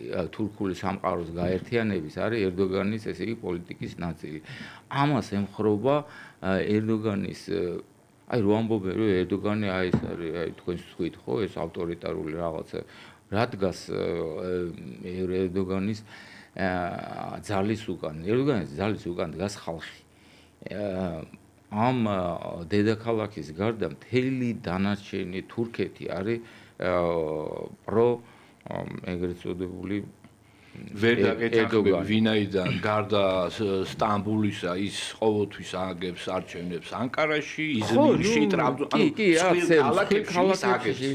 და ძალიან ცოტათი ბოლო კვლევების თანახმად სწორედ რომ სტამბულის მერი იმამ უღლი უკვე უგებდა ერდოგანს და 27-28 წლისთვის დაგეგმილ საპრეზიდენტო არჩევნებისთვის ეს ამაში თითქმის ყველა ექსპერტი თანხმდება იქნებოდა კონკურენტი რომელსაც ტავტოლოგიისთვის უკაცრავად ერდოგანი ვერ გაუწევდა კონკურენციას გარდა ამისა გამოვიწყდეთ თქმა მინდოდა, მაგრამ ეს უბრალოდ დაზუსტება ამ ფაქტის. მაინც ყველაზე უფრო პოპულარული პოლიტიკოსი დღეს არის ერდოგანი. ემ არჩევნებს მოიგებდნენ თუ არა, ხო, რა თქმა უნდა ეს თავის ოპონენტებს იშორებს, მაგრამ ამ ოპონენტების წინააღმდეგ სამხილები მათ აქვთ და მე ახლა ძალიან გამიკვირდებოდა, რომ ერდოგანს მოეთმინა ეს ამერიკის მხრიდან, ევროპის მხრიდან უკვე იყო ერდოგანის დამხობის მცდელობა ეგრეთ წოდებულმა ანუ გადატრიალების ძალამ რომელიც სხვათა შორის ისლამისტური იყო ასევე არაფერი კარგი ასე ვთქვათ და პუტინმა გადაარჩინა სხვათა შორის მარმარისში როცა იმყოფებოდა პატივს სეკულარული და დემოკრატიული მომავლისთვის არაკეთებდა ამას ამერიკა როცა ამას უჭერდა მხარს და შეიფარა ეს გიულენი ყავდათ ეხლა ბოლო და ხელსაფარებენ დღემდე ხო გარდაიცვალა საწყალი ვეღარაფერი ხო გარდაიცვალა ხო მაგდენი რამდენიმე თვის წინ რამშევა ის გიულენის მოძრაობა მთლიანად ესე იგი პოლიტიკურ იმაშია რა ქვია პროტექტორად იდეოლოგიურ კონკურენციას უწევდა ეშინოდა ამერიკა ამას ფარველობს უნდათ გავლენის მოხდენა ამ მეთოდებით თურქეთზე რა თქმა უნდა ევროპაში გაწევრიანებაც არის ძალიან დიდი ზეწოლის საშუალება და იმ ხალხის მიმხრობის რომელსაც წარმოუდგენიათ რომ თურქეთი არის პრინციპში ევროპული ღირებულებებს იზიარებს ასე შემდეგ აი ეს ლიბერალური ელიტა ხო პრინციპში ჩვენთანაც როგორ არის ხა ისევე როგორც უკრაინაში ეს ლიბერალურად განწყობილი ხალხი რატომ არის ლიბერალურად განწყობილი ამის უკან დგას მარტივი სნობიზმი აი როგორც ერთმა ჩემმა ნათესავმა მითხრა როდესაც დავიწყე მე აქაც კაპიტალიზმის კრიტიკა, იმის რა ქვია, რომ ნეოკოლონიალისტები არ ამდენი დანაშაული აქ ჩადებული რაღაც თავს გვაჩვენებენ რაღაცად. ეხლა ხო ყველაფერი ფაქტიურად თვითონ ამერიკის ადმინისტრაცია ამბობს ამას, რომ ნეოკოლონიალისტები არიან და ეხლა ჯი.დი. ვენსმა გამოაცხადა, რომ ესეთი მიზანი მქონდაო, რომ გაგვეჩერებინა კაცო ეს დანარჩენი მსოფლიო განვითარებისგანო და მაინც მოახერხეს ტექნოლოგიური განვითარება ის როგორ შეიძლება აღარ ვარ ის მეთოდები რასაც ვიყენებდითო და ეს ლიბერალიზმი აღარ საჭირო. ანუ იმ მიზანს არ ეშვებიან რომ მთელი დანარჩენი მსოფლიო დაინარჩუნონ, მაგრამ ამბობენ რომ აი ლიბერალიზმი არ გაგვიმართლა და ეხლა უნდა მეთოდები შევცვალოთ.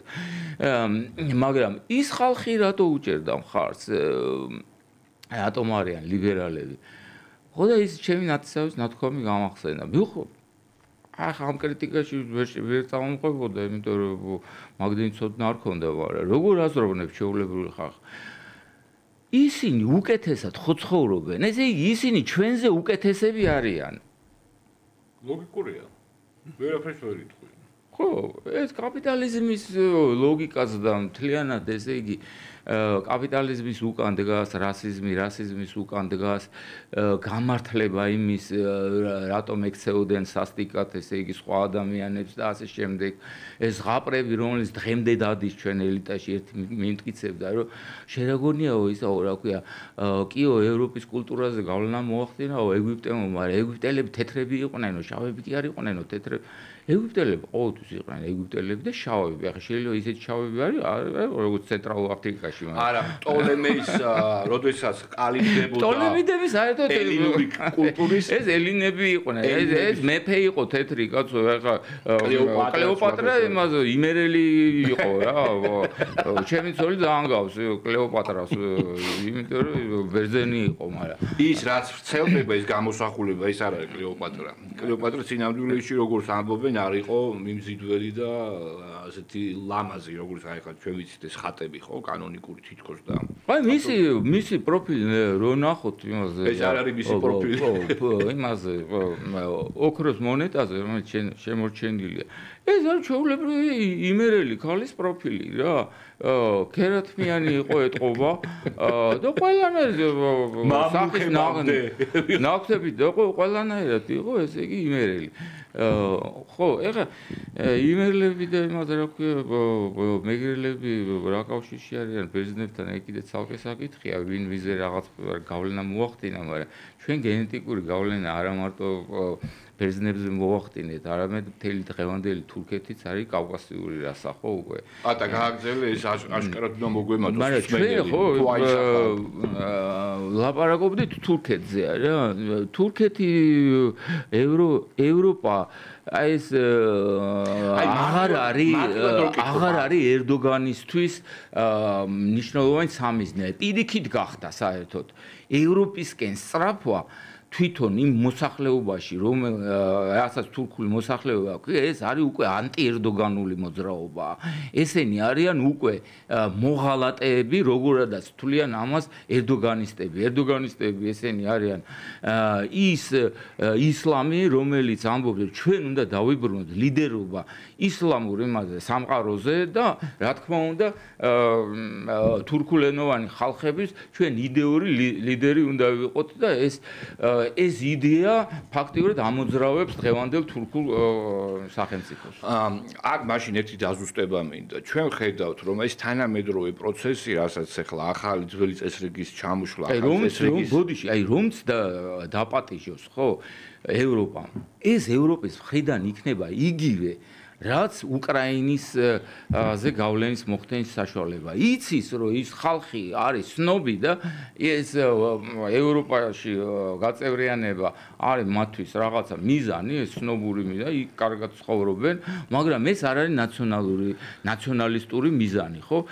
ერდოგანი ყველანაირ წინააღმდეგობას გაუწევს, რომ ამ იდეამ ფეხი მოიკიდოს და განვითარდეს. გარდა ამისა, ჩვენ ვადევნებთ თვალყურს ერთ ძალიან საინტერესო ტენდენციას. მოკლედ, დღეს ფასობს არის ქვეყანა, რომელიც არის დემოკრატიული, ლიბერალური, აძველი ლიბერალური პარადიგმის მატარებელი, არამედ ის ქვეყანა, რომელსაც პრიმიტიულად თავისი ბრუტალური შესაძლებლობები გააჩნია. რომ განახორციელოს ინტერვენცია, რომ დაიპყროს ტერიტორია, რომ გააჩნდეს თავისი ჯარი, რომელსაც ომი უნდა და რომელსაც ომის წარმოება ომის წარმოების ძალა შესწევს, ხო? ამ თვალსაზრისით რუსეთის გავლენაც შესაბამისად იზომება, თურქეთის გავლენაც ამიტომ იზომება და რა თქმა უნდა ამერიკელების. სხვათა შორის ეს სკანდალური მოვლენა, როდესაც ხუსიტების ესე იგი ეს ტერიტორია იბომბებოდა ამერიკელების მხრიდან და ერთ-ერთი მე ტელეგრაფმა გამოაქვეყნა თუ არ ატლანტიკ რაღაცა ერთი გამოცემა და შემთხვევით მოხდა თავი რედაქტორი თუ ჟურნალისტი ამ გამოცემის ამ ჩატში, სადაც ჯიდი ვენსი ესე იგი ჰექსეტი და მთელი ეს ესე იგი მთელი ეს ელიტა რომელიც იღებდა გადაწყვეტილებას ამ ოპერაციის შესახებ იყო ჩართული და იქ აშკარად გამოჩნდა რომ ჯიდი ვენსი მაგალითად იყო წინააღმდეგი და ამბობდა თუ ჩვენ რატომ უნდა ვაკეთებდეთ ევროპელების საქმეს ეს ხო არ არის ჩვენი ომი და საერთოდ რატომ და იქ ესე იგი მათ შორის ჰესეტი ესე იგი ეთანხმებოდა ნაწილობრივ რომ ახლა სხვა ეს ძალა არ გააჩნია და აქაც გამოჩნდა რომ ეს ბრუტალური საწყისი არის ამერიკელებში და საერთოდ არ არის ევროპელებში ამდენად ის აკითხიც თუ ვინ აღმოჩნდება სუფრასთან და არა მენიუში მე მგონი ამ ფაქტორსაც განსაზღვრავს დიდწილად განსაზღვრავს ეს სამხედრო პოტენციალი და ბრძოლის უნარიანობა კონკრეტული ქვეყნების და სხვათა შორის ეს მე მგონი ერთ-ერთი ყველაზე სერიოზული გამოცდა იქნება ჩინელებისთვის ახლა მინდა როგორც თქვენ ხართ უნივერსალები და რა თქმა უნდა პირველ რიგში მით უფრო გიას გულისხმობ ერკვევით ეკონომიკაში. მოკლედ ჩნდება ინფორმაცია და ქვეყნდება და არის კულუარული, როდესაც იქ სხვადასხვა ფორუმები იმართება საერთაშორისო ფინანსისტების თუ მრეწველების და ასე შემდეგ, არის ცოცხალი ძალიან მაღალი ინტერესი რამდენიმე ქვეყნის მიმართ, მათ შორის არის უზბეკეთი შუა აზიაში და საქართველოს მიმართ ეს ინტერესი არსებობს. ამბობენ რომ საქართველო ახლო მომავალში იქცება ესეთ ნავსაყუდელად ინვესტიციების განვითარების სხვადასხვა ინფრასტრუქტურული პროექტებს გულისხმობ და სხვადასხვა მიმართულებით ესე იგი ამ ქვეყნის განვითარებას გულისხმობს ეს ყველაფერი. ბატონო გია, რითი შეგიძლია ახსნათ აი ეს რაღაცა შემდგარი კონსენსუსი საქართველოს ფარგლებს გარეთ, რომ საქართველო არის ძალზედ მიმზიდველი ქვეყანა ინვესტიციების, ტექნოლოგიების განვითარებისთვის და საერთოდ რა ხიბლი აქვს საქართველოს? აქვს ეს ხიბლი? აქვს ჩვენ ქვეყანას ეს ხიბლი? მე მგონი აქვს, მაგრამ რატომ თვლიან უცხოელები, ფინანსისტები, ბიზნესმენები, ინვესტორები? აი ამ თანამედროვე პროცესის გათვალისწინებით. საერთოდ საინვესტიციო გარემო მიმზიდველია მაშინ, როდესაც იქ არის კაპიტალისტვის კომფორტული, ხელსაყრელი გარემო, დაცულია, რისკი ნაკლები არის. არის კარგი მუშახელი და ასე შემდეგ ეს იგი საინვესტიციო კლიმატის თვალსაზრისით რამხრივ ვართ კარგი. მე არ ვარ დარწმუნებული რომ ჩვენ ძალიან მიმზიდველი ქვეყანა ვართ. თუმცა უნდა პირდაპირ ითქვას რომ ჩვენმა ხელისუფლებამ ამისთვის საკმაოდ ბევრი გააკეთა. თუმცა შეიძლება კიდევ უფრო ეს მიმზიდველობა გავზარდოთ.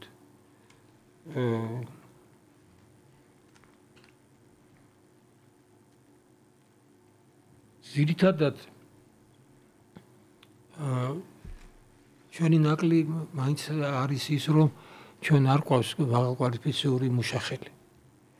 ამ თვალსაზრისით ამერიკის ნაკლის ეგ არის და ძალიან ბევრი ქვეყნის როგორც ირკვევა.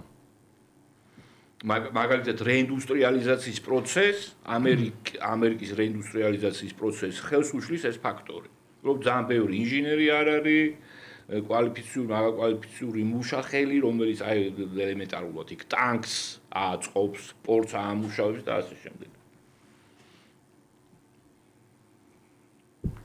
მაგრამ ჩვენი გაჭირვება გასაგებია. და სხვათა შორის ესეც ბარემ როგორ შეიძლება ქვეყანაში იყოს მაღალი უმუშევრობა და ვერ პოულობდე ზეინკალს, მღებავს და სხვადასხვა მუშას, რომელიც გჭირდება. ეს ყველა მისის, რომ მუშების, ანუ რაღაცა მახინჯი სტრუქტურა დასაქმები საქართველოში.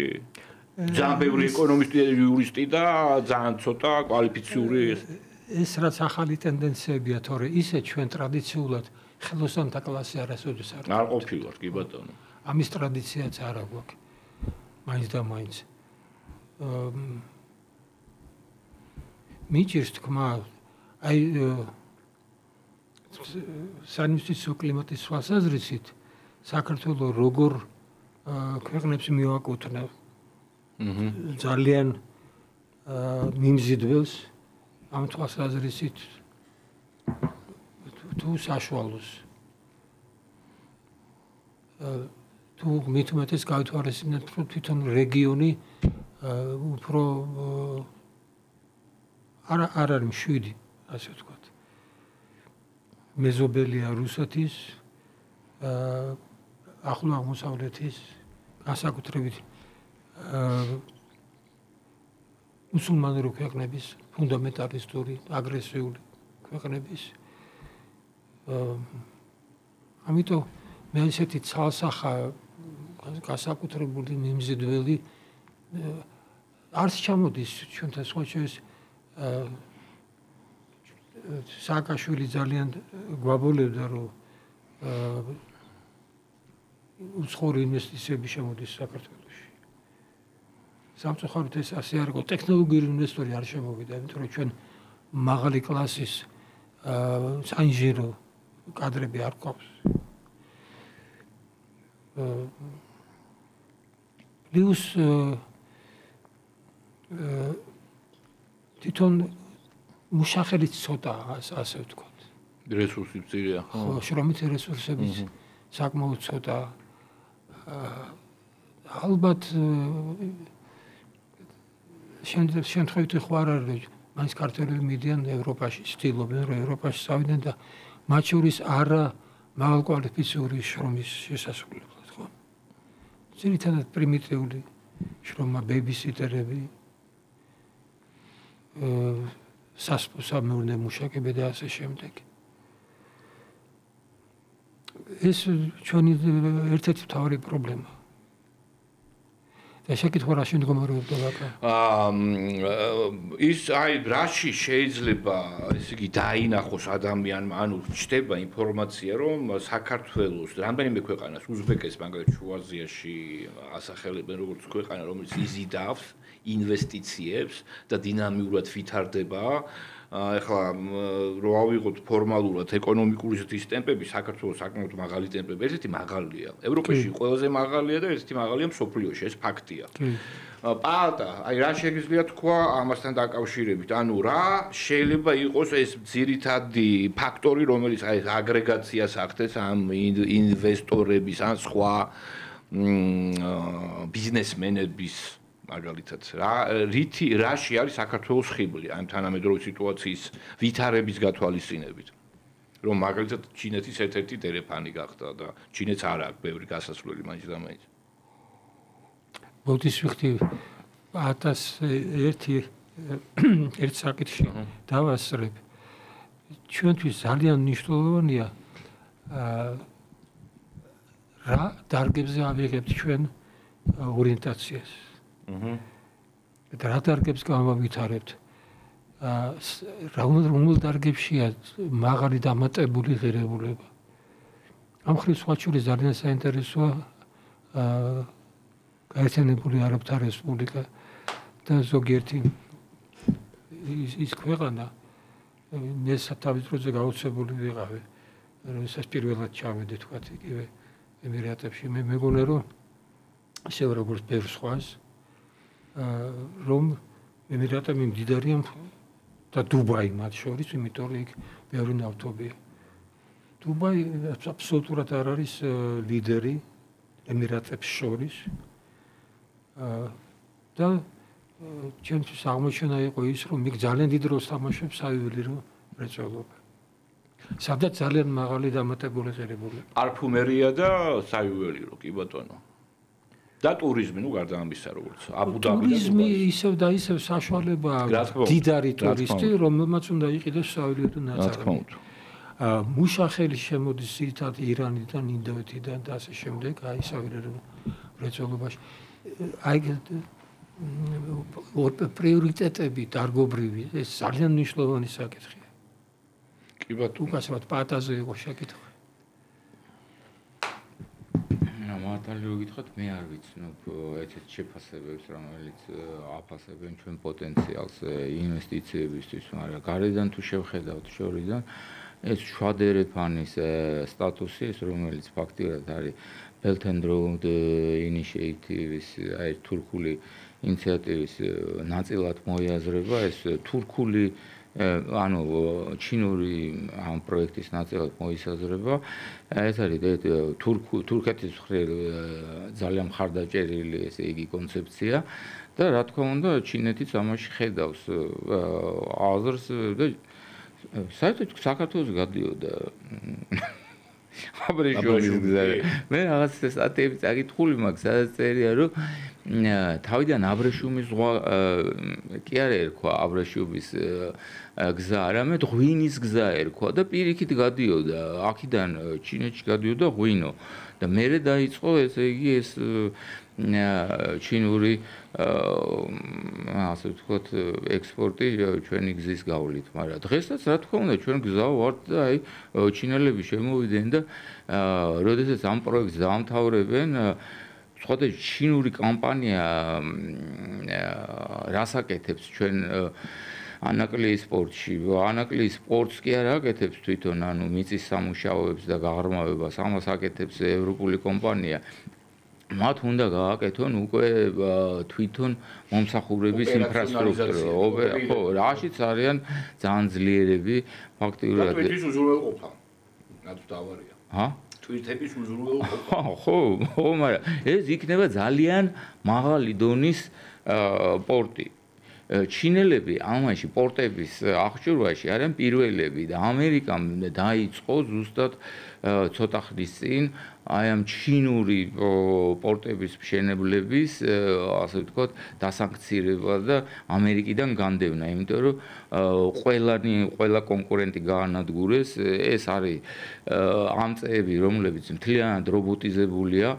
და იქ მოიგონეს რომ აუ იქ რაღაცა ჩიპებს დებენო და იქ გვითვალთვალებენო რაღაცები აი ჩვენთან რომ იმას ავცელებდნენ ვიღაც გიჟები რომ იმაზე ტვინში ჩიპებს გიდგამენ და იმას რაღაცა პასპორტი თუ აიღეს იქ რაღაც ჩიპია და იმას რა ქვია გვითვალთვალებენ და რა ხო აი ზუსტად ეგეთი არგუმენტებით გააძევეს ანუ ძალიან ძლიერი კონკურენტები არის ამის თქმა მინდა რა თქმა უნდა როგორც გზა როგორც შუადერეფანი ჩვენ გვაქვს რაღაცა ესე იგი პერსპექტივა მაგრამ რატო უნდა ვიყოთ სულ დამოკიდებული აი ამ ვერ გავიგე სადღაც კაი გზაზე ვდებარებოდ ნებისმიერი ქვეყანა კარგი გზაზე მდებარეობს და სავაჭრო გზების გადაკვეთაა იმიტომ რომ დედამიწა არის მრგვალი რა საერთოდ არ უნდა წახვიდე ყველგან ეს გზები ეთვარეთ რაღაც გადაკვეთა. ყველა ქვეყანა იმას ის ჩრდილოეთ პოლუზე ხოლმე გადაკვეთა. ჩრდილოეთ პოლუზე როგორ არის გადაკვეთა და ეხლა ეს კონკურენციაც არის იქ ამერიკაში. ხო, აბა ეს რა თუნდა. მაგრამ ეს არის ჰორიზონტალურ მარშრუტზე. ჰა? ჰორიზონტალურ კი ბატონო, კი სამაგიეროდ გარდიგადბო მარშრუტზე იქ რაკეტების ბრძოლა. ეგ ყველას განლაგებული აქვს ზუსტად ჩრდილოეთში რაკეტები რუსებს და ამერიკელებსაც. იმიტომ რომ რუსები ყველაზე ადვილად მიწვდებიან ამერიკას ჩრდილოეთ პოლუსის გავლით. ეხლა ჩვენ ჩემი აზრით არ უნდა ვიყოთ სულ დამოკიდებული ამ რაღაცა, ვაი, ჩვენ გეოპოლიტიკური რაღაცა გზების გარაყარაზე ვდგავართ და რაღაცა და ღმერთმა მოგცა რაღაცეები და ჩვენ რა მივეცით ჩვენ თავს. ამ მხრივ პოლიტიკა არის შესამუშავებელი, რა თქმა უნდა, განვითარების და ჩვენთვის განვითარების პოლიტიკების რა დარგებზე გზა იხსნება. პოლიტიკურად იხსნება, მას შემდეგ რაც ჩვენ ესე იგი ავიღეთ ეს კაპიტალიზმზე და რაღაც აი ამ სულელური ესე იგი უკრიტიკო ორიენტაცია და ჩვენ ატურისტული ქვეყანა უნდა გავხდეთ და რაღაც ამ ტურისტულმა ქვეყნებმა ჩვენ ახლა საიდან გაიზარდა ჩვენი GDP? იმით რომ ომის შემდეგ ჩვენ ტურიზმი მოიმატა მშენებლობა და ასე შემდეგ. ჩვენ გავხსენით საზღვრები, ჩამონდიან სხვები ეხა კიდე დგას რაღაც ფაქტორები. მაგალითად, სამედიცინო ინსტიტუტში ძალიან ბევრი ჩამოდის უცხოელის უცხოელები განათლების მისაღებად, მაგრამ ეხა ეს ტურიზმი და მშენებლობა არის ჩვენი გადარჩენა? არ არის, რა თქმა უნდა, იმიტომ რომ იგივე ხდებოდა საბერძნეთშიც, რომელიც ესე იგი ევროპა მოატყუა და ტყუილების შედეგად ამერიკელების მიერ მხარდაჭერილი ტყუილების შედეგად შევიდნენ ესე ევროპაში და ზუსტად ესეთი ორიენტაცია ჰქონდა იმას, რა ქვია, მათ ბიზნესი იყო და ტურისტული ქვეყანა, რო დადგა დრო და ეს დაიწყო 2008 წლის რეცესია, განადგურდა ეს ქვეყანა და უფრო დიდი დეგრადაცია განიცადა ეკონომიკამ, ვიდრე რუსეთის ეკონომიკამ განიცადა საბჭოთა კავშირის დანგრევის მერე.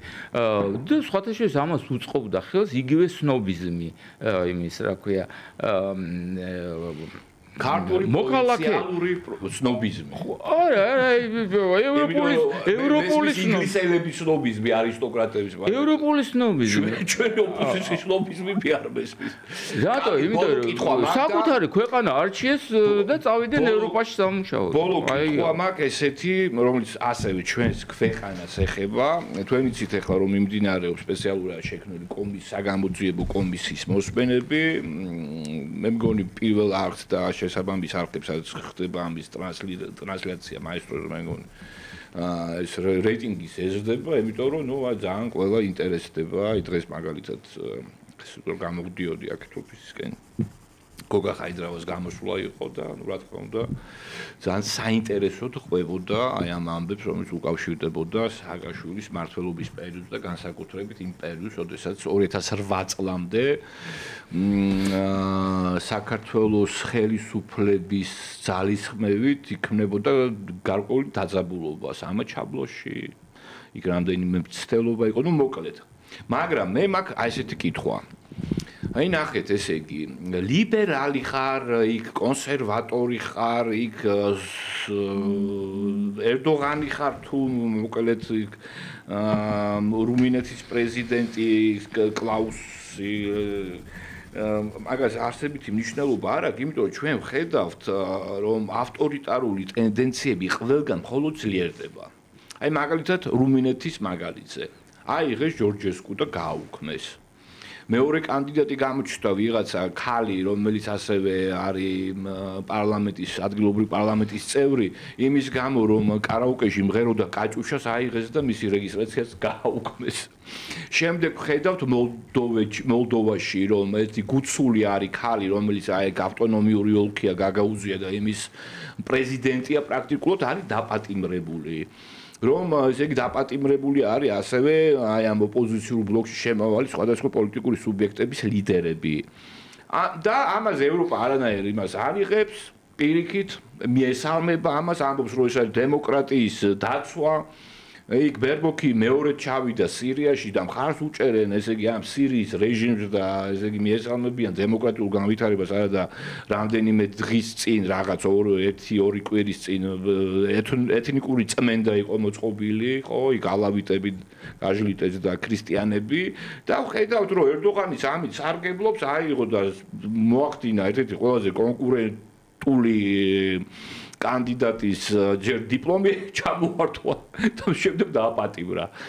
დიპლომის ჩამორთმევა უკვე საკმარისი იყო, იმიტომ რომ ეს იგი კანონმდებლობის მიხედვით უმაღლესი განათლების მქონე კანდიდატი თუ მიიღებდა მონაწილეობას. მოკლედ, ჩვენ ვხედავთ, რომ ეს ავტორიტარიზმი უკვე საფირმო ნიშნად იქცა და ეს ძველი პარადიგმები, რაზეც პატა ლაპარაკობდა, ირღვევა. ანუ ამერიკა ითხოვს გრენლანდიას, ამერიკა ითხოვს კანადას, პუტინიც ითხოვს იქ უკრაინას, ერდოღანი ითხოვს სირიას.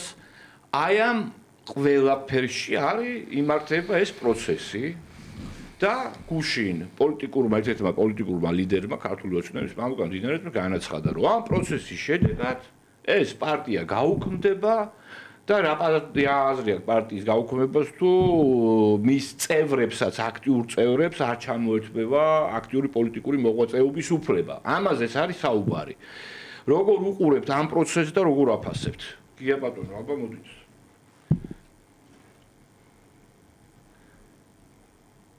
ერთი საკითხიც მაინტერესებს კიდევ დავამატებდი.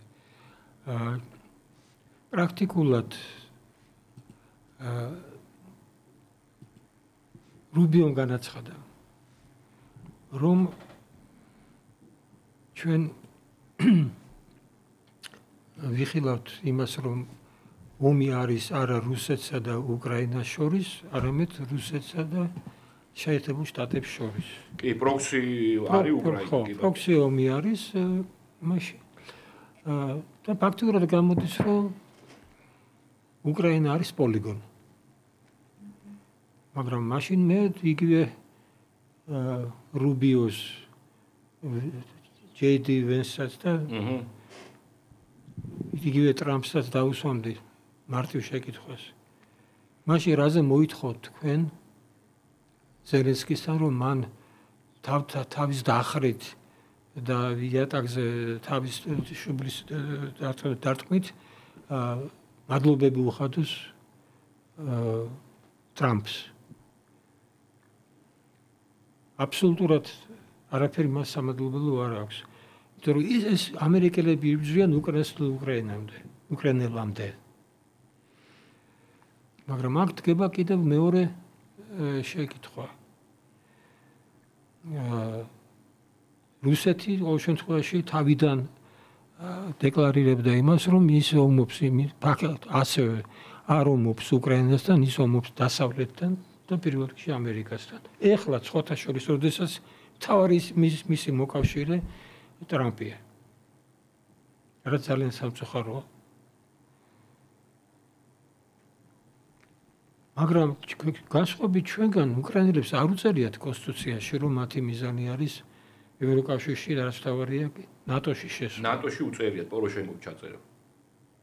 პოროშენკომ ჩაწერა ეს ვიცი დანამდვილებით. ხო.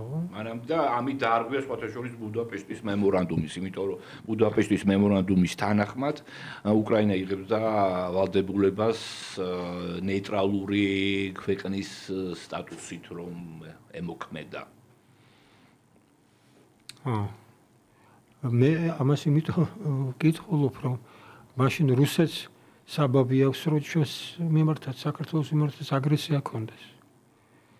ნატოში ჩვენი მისწრაფების გამო. გუშინ ერთ-ერთი ეგზოტიკური ქალბატონი ვინახე, რომელიც ნატოს ცენტრში იმყოფებოდა, სადაც ევროპაში. მე მგონი ამ ქალბატონის გარდა ნატოში არ ილტვის არავინ. ნუ საერთოდ მივაზრუნე ადამიანი. არ ამგონია რომ რუსეთისთვის ეს იყოს მიზეზი და გარდა ამისა მე მგონია ეს ლიმიტი ბრუტალური აგრესიული ქმედებისა რუსეთმა აი უკრაინაზე მორჩება. რატომღაც ეგეთ ის მაგ. და აი ნას მოძრაობასთან და აი ამ მოსმენებთან თუ ადევნებთ თვალყურს. რას ფიქრობ, რატომ დაჭირდა ახლა ოცნებას და რა შეიძლება მივიღოთ? ამის შედეგად ჩვენ შეიძლება მივიღოთ კარდინალური ტრანსფორმაცია ამ პოლიტიკური კომპოზიციისა, რომელიც გვაქვს. ანუ პარტია, რომელიც ოპონირებას, წარუმატებლად ყოველთვის ერთ-ერთი ანეკდოტი მახსენდება დათვის და მონადირის შესახებ. ამ შემთხვევაში მონადირი ნაციონალური მოძრაობაა.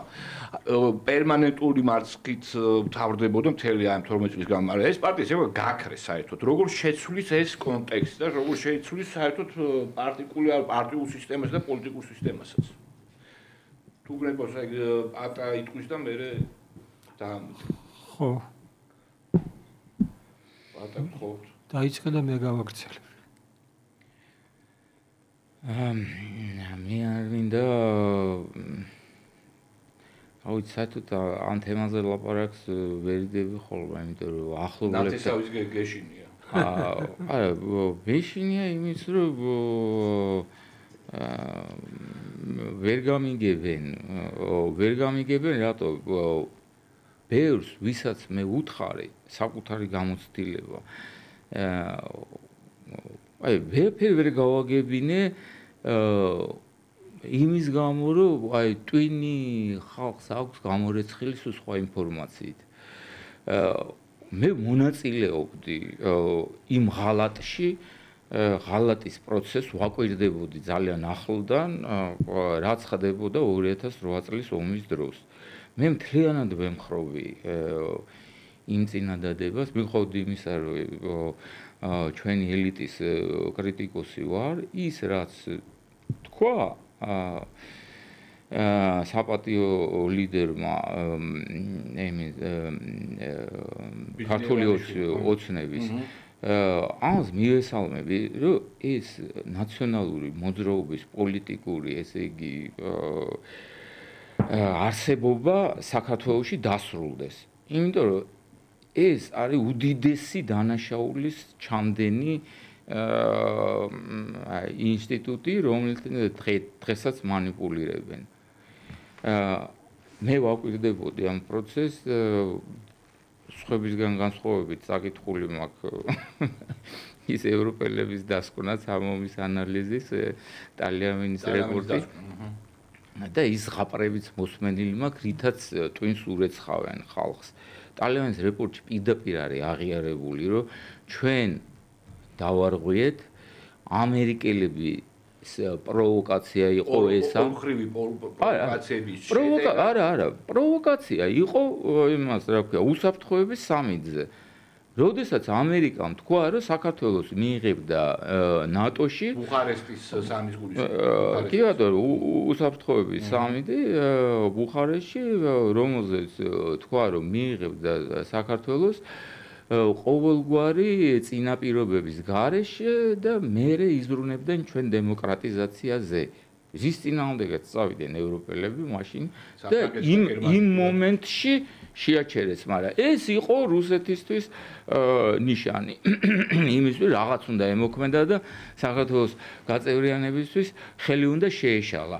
ამის ინსტრუმენტად გამოიყენეს მაშინდელი ეს ნაციონალური მოძრაობა ეს ტალიანის რეპორტში აღიარებულია პირდაპირ წერია რომ აი ბუხარეთის სამიძე ამერიკულმა წინადადებებმა რომ ჩვენ ნატოში ესე იგი ადვილად მიგვიღებდნენ გამოიწვია ეს ომი ეს იყო პროვოკაციის ფაქტორი პირველი რაც ჩვენ გავაკეთეთ ეს იყო დარღვევა იმ ხელშეკრულების რაც იყო რუსეთთან და ნუ რა ვიცი რა რომელი ერთი ფაქტი თქვა უკვე არ ვიცი ძალიან ბევრი ფაქტები ვიცი მაგრამ აი ხალხი ისმენს ერთი ყური და შეუშვებენ მეორე ყური და გამოუშვებენ არაფერს მნიშვნელობას არ ანიჭებენ და მე ომის წინ შემთხვევით დამპატიჟა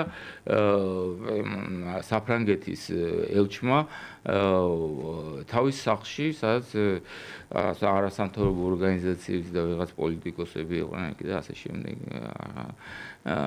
სადილზე და პირველი რითაც ესე იგი მომესალმა ერთ-ერთი ქვეყნის ევროპული ქვეყნის ელჩი რა როგორ აფასებ კარგი საომარი კაბინეტი არის ჩამოყალიბდა და ეხლა მე არ ვიტყვი რატომ მითხრა ეს ამის უკან რაღაცა პირადი ნაცნობები იყო მე ოფიციალური პოზიცია დავიჭირო რომ ჩვენ ესე ვამბობთ რომ არა ჩვენ არანაირ პროვოკაციაზე არ წამოვეგებით ვიყავი ასე შეხვედრაზე სადაც ასევე არ ვიტყვი ვინ ესწრებოდა მაგრამ იქ იყო ამერიკის პოზიცია გამოთქმული ჩვენ გვაფრთხილებდნენ ამ ომის წინააღმდეგ და პირები გადაწყვეტილების მიღების პირები ესე იგი მოიქცნენ ისე რომ ყველას დარჩა შთაბეჭდილება რომ ამერიკის ელჩის გაფრთხილება ესე იგი იგნორირებული იქნა განზრახ პოლიტიკური მიზნით იმ შეხვედრაზევე ამის შემდეგ მე მიმტკიცებიან რომ იქ რაღაცა და იტალიანის იქ წაიკითხე კაცო იქ ხო წერია რომ ეს ომი დიდი ხნის წინ და კი ბატონო მე ფერეკლეს დროს დაიწყო ეგრე რუსეთთან დაპირისპირება რაშვაშია იმ კონფლიქტის იმაზე რა ქვია პროვოცირება მოახდინა საქართველოს ყველაფერი გათვალეს ისე რომ რუსეთი სრულიად ესე იგი ყოფილიყო მართალი ყველაფერში. ერთადერთი რაც ძალიან რეპორტი ბრალსდებს ესე იგი რუსეთს აი არსებული ხელშეკრულებების დარღვევაში არის არა ის რომ რუსეთი იხმარა ეს ძალა როდესაც შემოვიდა შეერაღებული ძალით.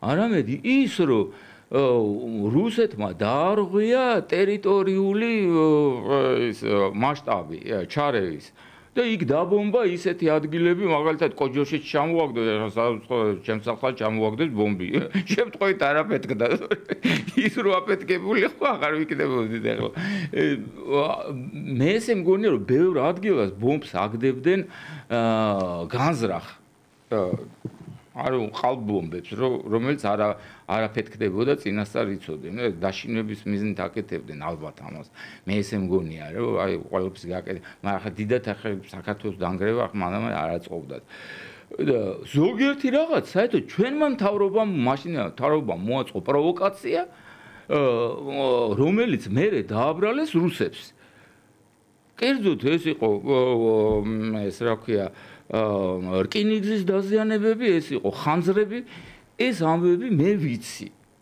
რომ განხილული იყო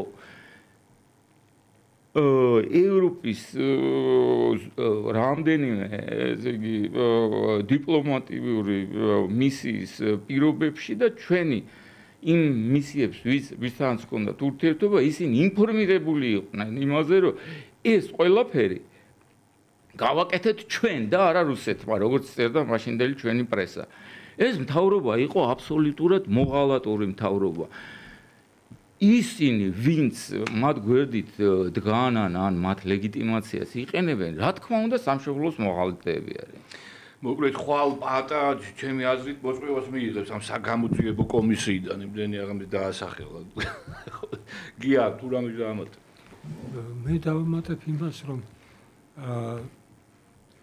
ერთი შეხედვით თავის დროზე იყო დადებითი შეფასებებიც, მაგრამ კარგად დაწერა ძალიან მარინა ასათიანმა პროფესორმა გარდაცვლილია სამწუხაროდ, რომ ნაციონალურმა მოძრაობამ უფრო გაცილებით მეტი პრობლემა შეექმნა, ვიდრე გადაჭრა. არც ერთი სტრატეგიული გეგმა არ არსებობდა. იყო ორპუნქტიანი გეგმა, სამპუნქტიანი გეგმა. იანუკოვიჩს კი 6 პუნქტიანი გეგმა ჰქონდა. სააკაშოს 3 პუნქტიანი გეგმა ჰქონდა. და აგერ მე მაქვს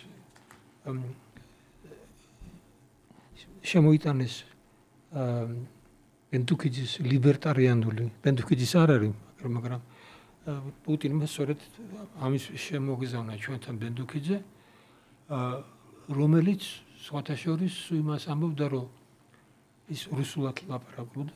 Этот евнух Европа нам не нужна.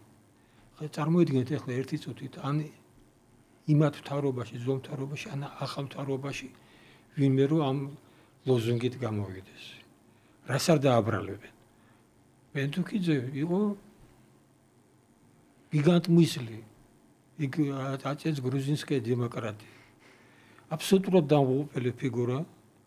1000-ნაირი რუსეთში 1000-ნაირი უშიშროების საბჭოს წევრი. დაახლოებით იგივე იყო ოღონდ უფრო დაბალი მასშტაბის გრიგოლ ვაშაძე, რომელიც კინაღამ ქართულმა ამორჩეულმა პრეზიდენტად აირჩია, კინაღამ.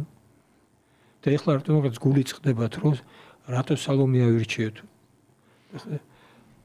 სალომ ბზურაბიშვილი არჩევდა გრიგოლ ვაშაძეს.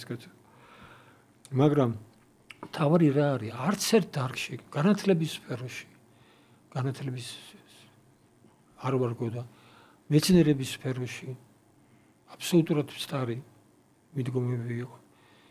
ეკონომიკაზე საერთოდ არანაირი გეგმა არ არსებობდა, როგორც მოგახსენეთ. კლასობრივი ბრძოლა გააჩაღეს.